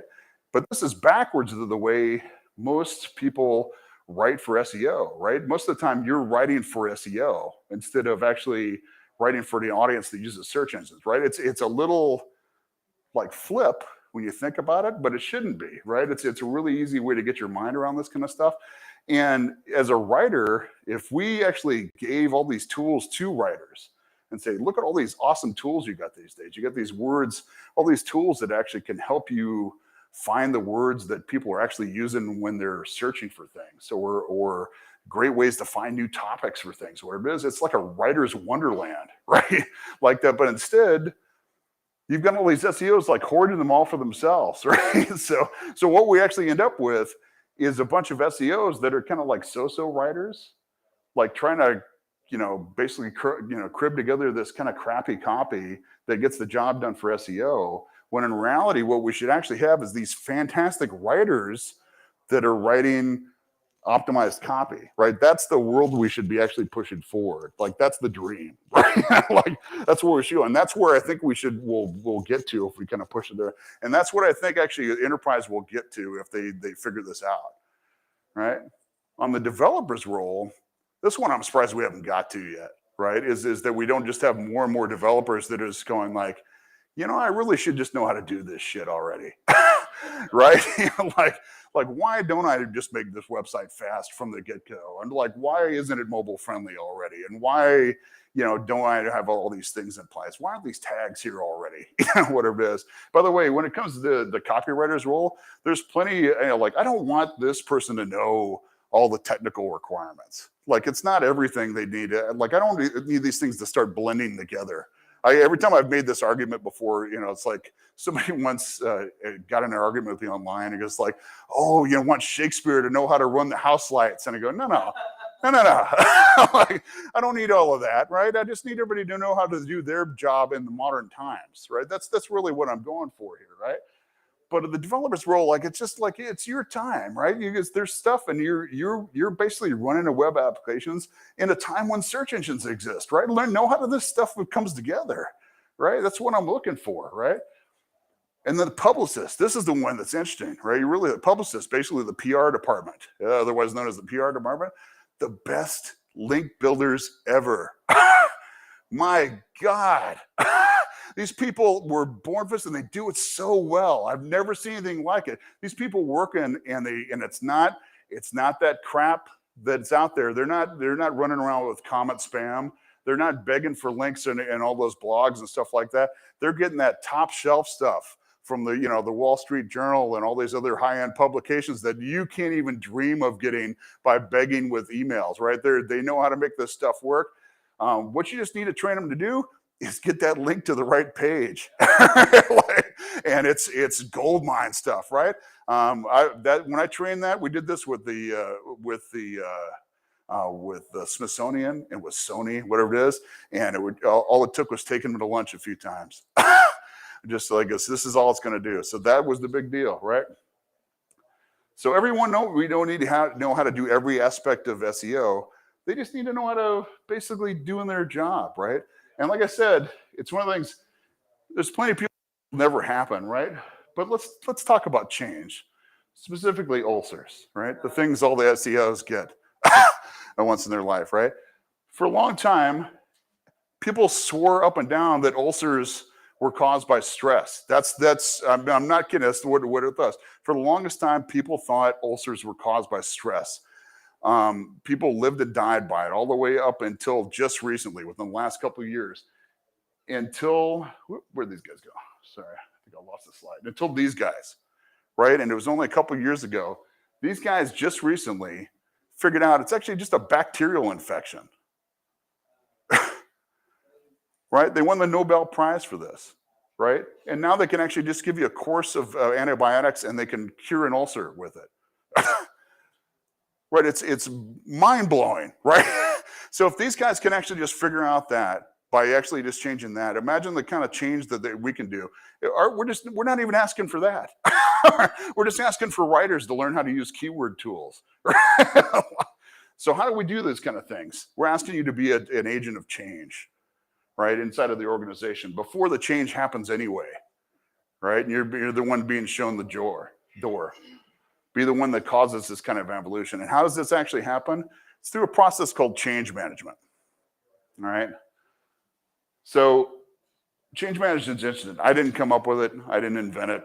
right? It's something that it's basically change managers. It's a process of tools and techniques to manage the people side of change, right? Achieve the required business outcome, right? It's been around for years, maybe even decades at this kind of point, right? You can read volumes on this kind of stuff. I'm just actually going to go through some big points of it. You know, change is hard for any size business. We're talking really, really hard.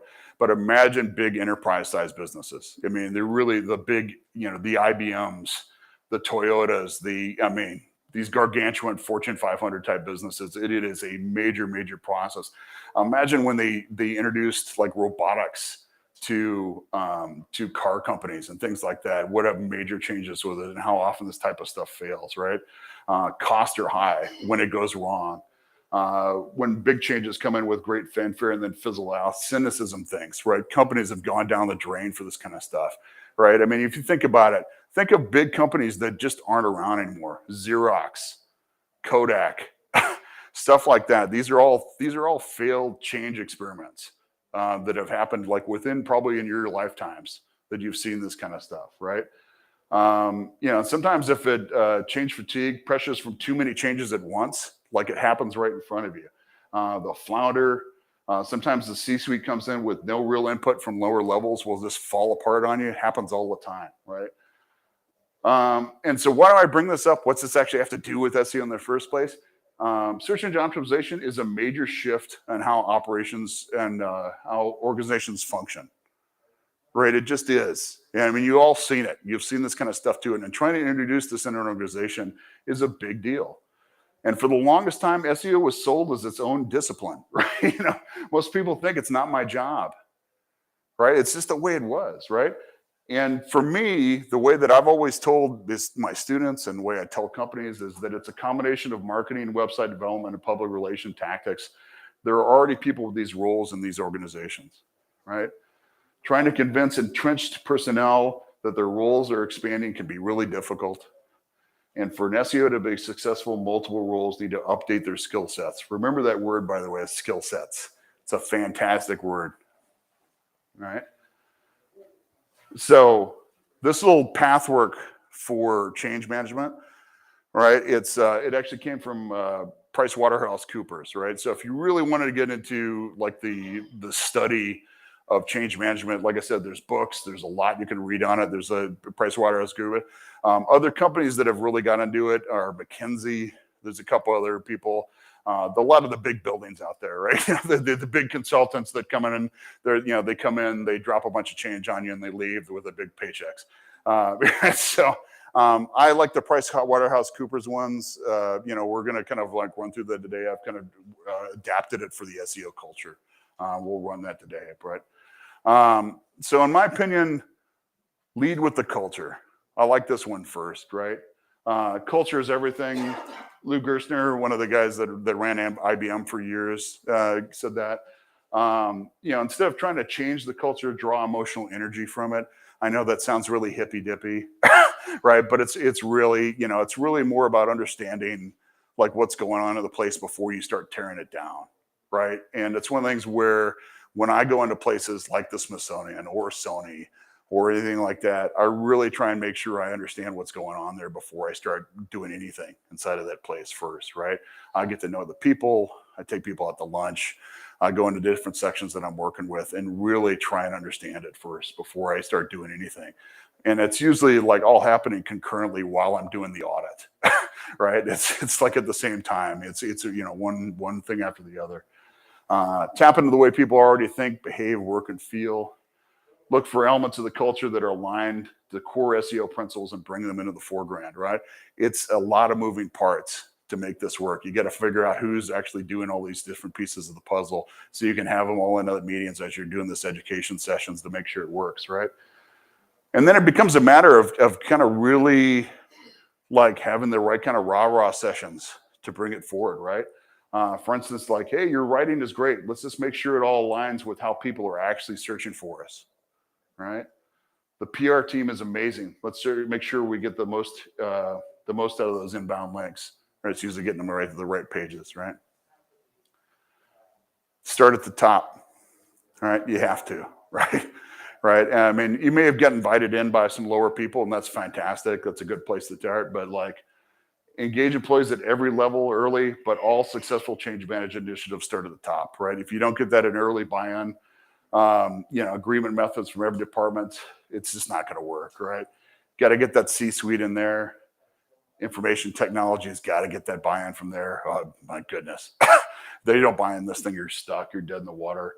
Marketing public relations has to get that buy-in. You got to develop a case that everyone could support together, and I mean together, right? Sometimes you have to require like an offsite meeting. Sometimes sometimes you just get them to a place like this, take them to like a hotel, get a buffet. I don't know, right? Feed them, maybe take them to a Dave & Buster's. Do what you need to, right? But you got to get them out of the room so they can actually talk and make them understand that this is going to be like a change that they have to work with, that they agree on, that they take it through. Because otherwise, it's just not going to work, right? And then after that, you want to involve every layer, right? Strategic planners often fail to involve mid-level and frontline people who could make or break the change. I'm not kidding. Like if you leave these people out, like these are the ones that will really sabotage you, right? I've seen it over and over again, right? It's much smoother if these people are tapped early for input issues that will affect their jobs, because it is their jobs, right? Frontline people can identify where glitches may occur, right? Because they're doing it every day, right? They're the ones that can tell you, like, he goes, hey, this isn't going to work. And he goes, great, tell me how it works. Tell me how this is actually going to change. Tell me how we're going to do this, right? We'll make it right the first time. And he goes, and it's like don't resist involving people because you think it'll be smoother with fewer people. I know, I get it, right? But you need to. You're going to have to just pull that Band-Aid off and get them involved, right? Get input from your content creators, for instance, like your website builders and your PR team on how they're currently doing their jobs, right? And then roll them into it, right? And it's like you'll see in a minute, like it's better for them in the long run. It's going to make them better, on several levels, right? You want to make the rational and the emotional case together for this kind of stuff. Leaders often make the case for major change solely on the strategic level, right? Hey, we'll gain more traffic from search. Yeah, that's nice, right? We'll rank better for important keywords. Yeah, whatever. Human beings respond to calls for action that engage their hearts as well as their mind. I know that, again, a little hippy-dippy, right? But it's one of the things where you want to work with these teams on how these changes in their roles will help these grow as individuals to be the best versions of themselves, right? Don't write for search engines, but write for humans that use search engines. That's what I was talking about before, right? One of the ones I do when I do these education sessions inside of these companies is say, congratulations, you can now add SEO expert to your resume. Right? It's like, it works like a charm, right? Act your way into new thinking. Change doesn't happen just because of bold statements of intent or because you put new lines on our organization chart, right? People's daily behaviors need to reflect the imperative of change. Start by defining a few critical behaviors that will be essential success, right? Hey, content team, right? Make sure you use keyword research during the research stage of your work to help guide your writing, right? PR team, make sure your press coverage includes links to specific pages on the website, not just the homepage, right? It's just little tweaks to their job on how they do this kind of stuff. PR teams, by the way, like we gave them like access to some of the tools that are usually used again for like link building type stuff. They send then they lost their minds. Like it was because they're going like, wait, you can find like other people that are writing stuff. Like it goes, yeah, it's fantastic. They didn't know they were doing it all the hard way for this time. And it's amazing stuff. Engage. Get out there and keep talking to them. Keep doing it. Leaders often make the mistake that if they make a big speech, people will understand what to do, and then they split, right? Change requires constant communication, not just in the rollout, but after the major elements. And by the way, not just by guys like me that come in and teach this kind of stuff. I mean, everybody in the organization, all the bosses, the C-level, just all the way down. More types of communication they employ, the more effective they are, right? With SEO, much of this can take the form of reporting success, right? They love the success meetings, right? Show how that content appears on the first page results, right? Like writers love this kind of stuff. Those content writers, get in front of them, right? Celebrate improvements in this page speed. Like, look how much faster we are. right? When we did this for Sony, and we basically showed how like the conversion rate got so much better, and like that actually made basically sales go up on the site, across the board, not just for SEO, but it made like sales go up on all these other platforms. It was a mind blower, right? Same thing goes with JustFab, made all these different platforms, right? Demonstrate how the website's authority has increased thanks to the PR team's inbound links, right? All of these types of things. Because look, we've all done this together. Like all these things work. But usually, SEO stuff is usually done in a vacuum, right? It's usually made this kind of changes. Nobody knows their help, because nobody ever hears back on this type of stuff. But you got to let them know it all worked together. Again, content's the one you got to share back with it, Writers are gentle people. Got to share back with them. Let them know that their work is being seen by people. Lead outside the lines. Change is best chance of flowing through the organization when everybody with both authority and influence is involved. Involve more than just the people with formal positions of power. Pay attention to that one. More than just people with formal positions of power, but also people whose power is related to their expertise. Everybody knows who these people are in the organization. These may be the low people. This is like the people working at the front desk. These are the people, they're without the manager titles, but they're running the department, right? They, well-placed piece of gossip in the organization, and they can like take it all the way through the organization, right? It can help, right? Let everyone show off for this type of stuff. Content creators can illustrate how keyword research changed the way they approach an article, right? The website team can show off how an SEO issue was really a technical issue that affected more than search. That one happens all the time. PR team can show how they used SEO tools to find new influencers and reporters. That's the other one I was talking about. Leverage formal solutions. Persuading people to change won't work unless formal elements are redesigned to support them. Structure.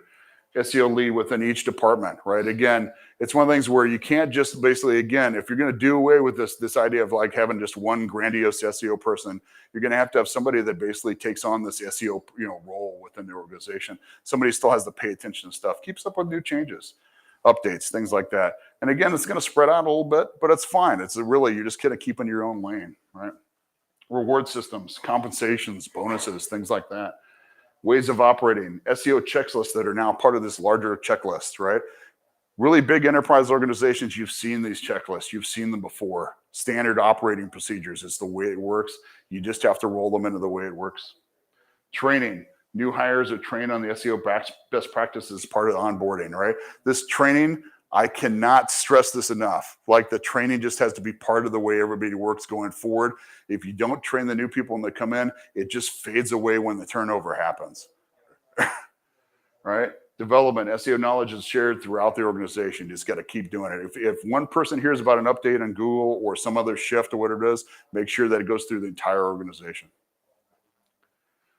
Leverage informal solutions. Even when formal elements are in place, the established culture can undermine change. Some of the most powerful solutions are cultural and informal, right? Assess and adapt. Many organizations involved in transformation fail to meet their success. Leaders can be so eager to claim success that they don't take time to find out what's working and what isn't. Happens all the time. Take the formal reporting on how SEO efforts have increased revenue and cut costs. However, don't just stop there. Continually work with team members to ensure that they understand their contribution to the success. All right. What are we doing time? Oh, perfect. All right. So when will this all happen? When will this big change happen? I put Al Gore up here because he had all these speeches about when will climate change happen. And he was a little bit off, but he's not too bad off, right? Yeah, you're doing it. He voted for all the procedures for the other day. Come on. Don't give him so much grief. So I don't know. Like he goes, I don't know when it's all going to happen. It could be the next 5 years, it could be the next 10 years, whatever it is. I will say it's also happening right now, right? It's one of the things where it's happening right now. As I mentioned, I've got clients like the Smithsonian and Manchester United, and I've already taught them how to do it. They're already doing it right now. Sony's already doing it. Smithsonian's doing it. All the people that I teach at UCLA that are going through my classes already know how to do it, and they're spreading out to the world like wildfire or whatever it is. So like I said, you can either get on board with this or you could fight it. So yeah, It's funny. I wrote this line one day: if you can really want to shake up an SEO, tell them that most of the shit that they think is SEO is really somebody else's job. And John Mueller liked it. So, so I'm probably onto something, right? And that's it. My name's Jeff Ferguson. You want to find me? You can get to Amplitude Digital that way. I'm also Count Zero with an X on Twitter if you want to get me that way. And yeah, we got plenty of time for questions. So hang out. Yeah. Before you ask questions, please use the mic. And I actually have one from online. Get that asked first. How do you position SEO when there are budget constraints? So believe it or not, the way that I talk about it here, with the idea that that it is just part of the organization, whatever it is that it's already part of the budget, right? If you think about it, so if you think about SEO in the sense that it is, it's a collection of marketing, website development, and public relations tactics that already exist, right? You've probably already got the budget for it, right? It's usually just a matter of saying like, hey, don't we have this covered already in some form, whatever it is. And if it's a matter of something like, hey, if this isn't covered in one way, then what's taking up that budget, right? So like that's kind of the way to do it. I don't know the specific example this guy's probably caught up on, like that's, so it's always hard to tell, but it's usually one of those things where there's usually a way, right? Because the budget is usually wrapped up in something else in those ways. But that we were making a joke about it earlier about the idea is like sometimes if you approach something with the idea of like, hey, look, we want to start doing some SEO, and they'll go like, hey, we don't have a budget for SEO. And I go, great, do you have a budget for public relations? They go, oh yeah, all day. It was great. How about, do we have a budget for like updating the website? Yeah, great. How about for writing new content? Great. Okay, good. We'll just do that then. Right? It's the same thing, right? It goes, just sometimes you just have to sell these things different, right? And that gets the job done. So, do it whatever way you need to get this thing done. Sometimes just don't sell it as SEO. It's just wrapped in a different wrapper. So, yeah.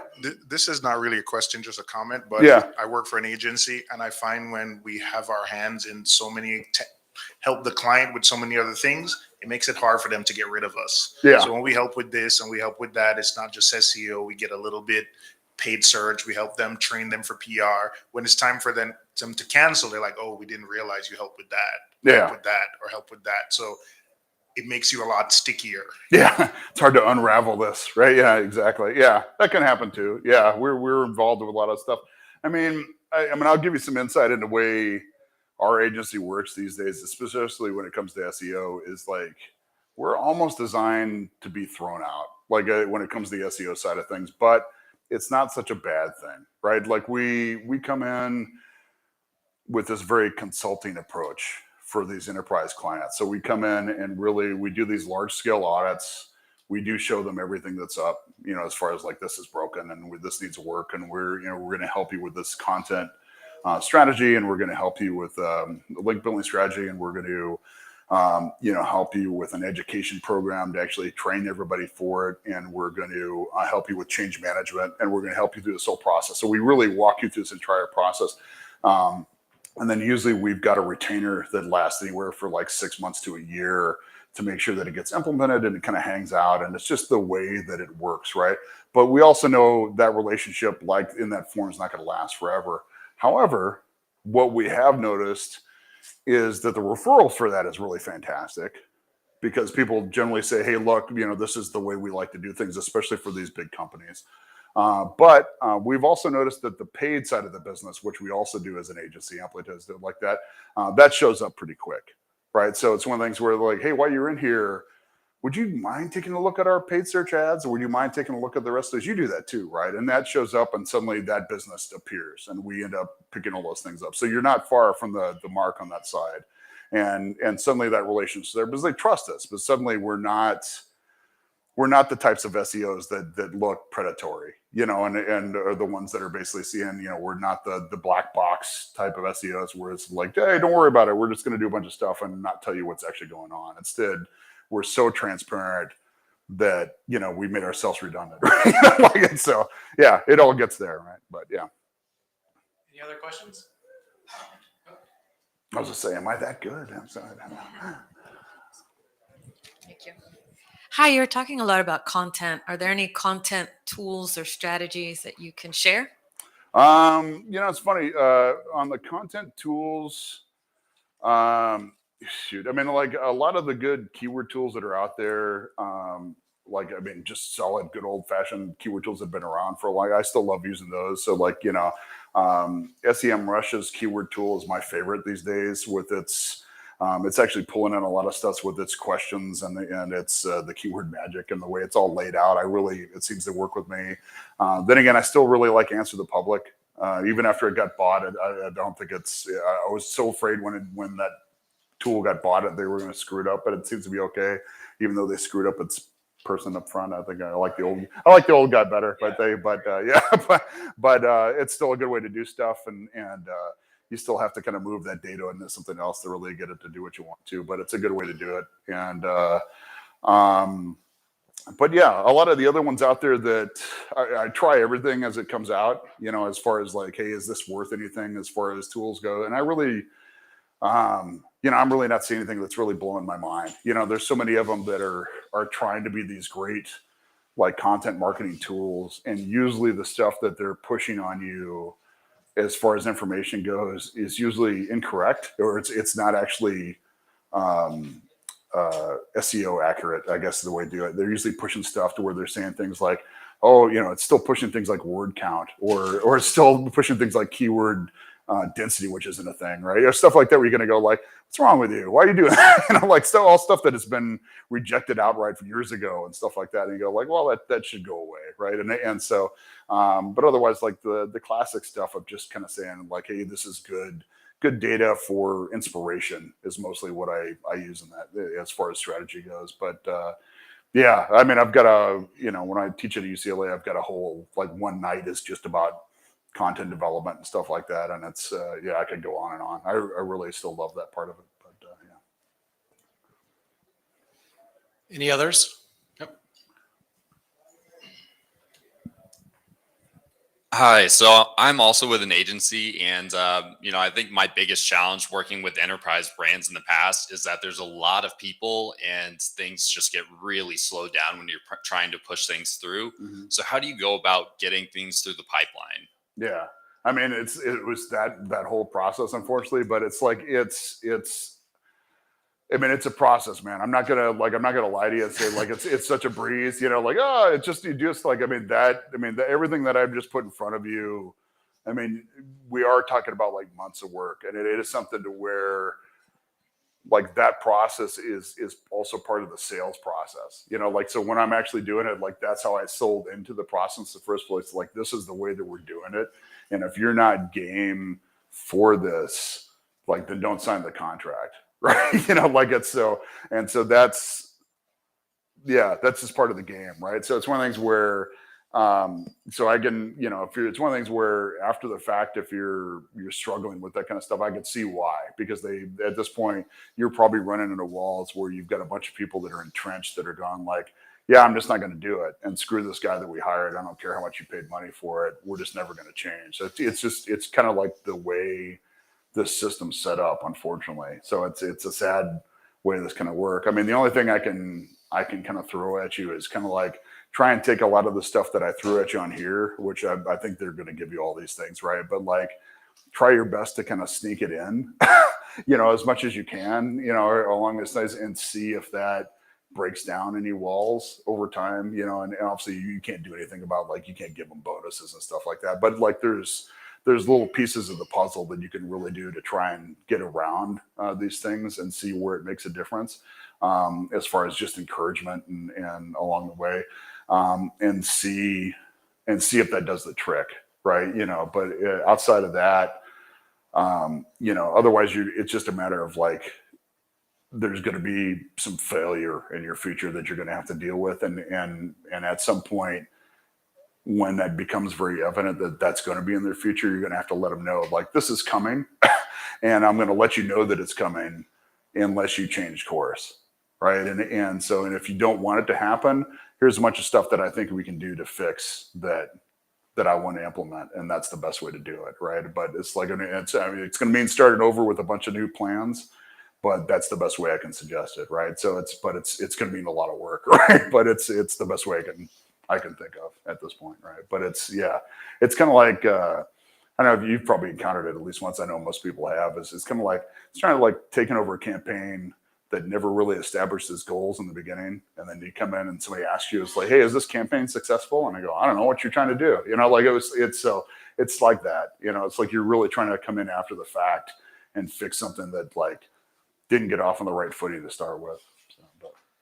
All right. Good luck. I think that's all we have for time for questions. I'm sure Jeff will happy to stick around to ask anything that you have individually. Yep.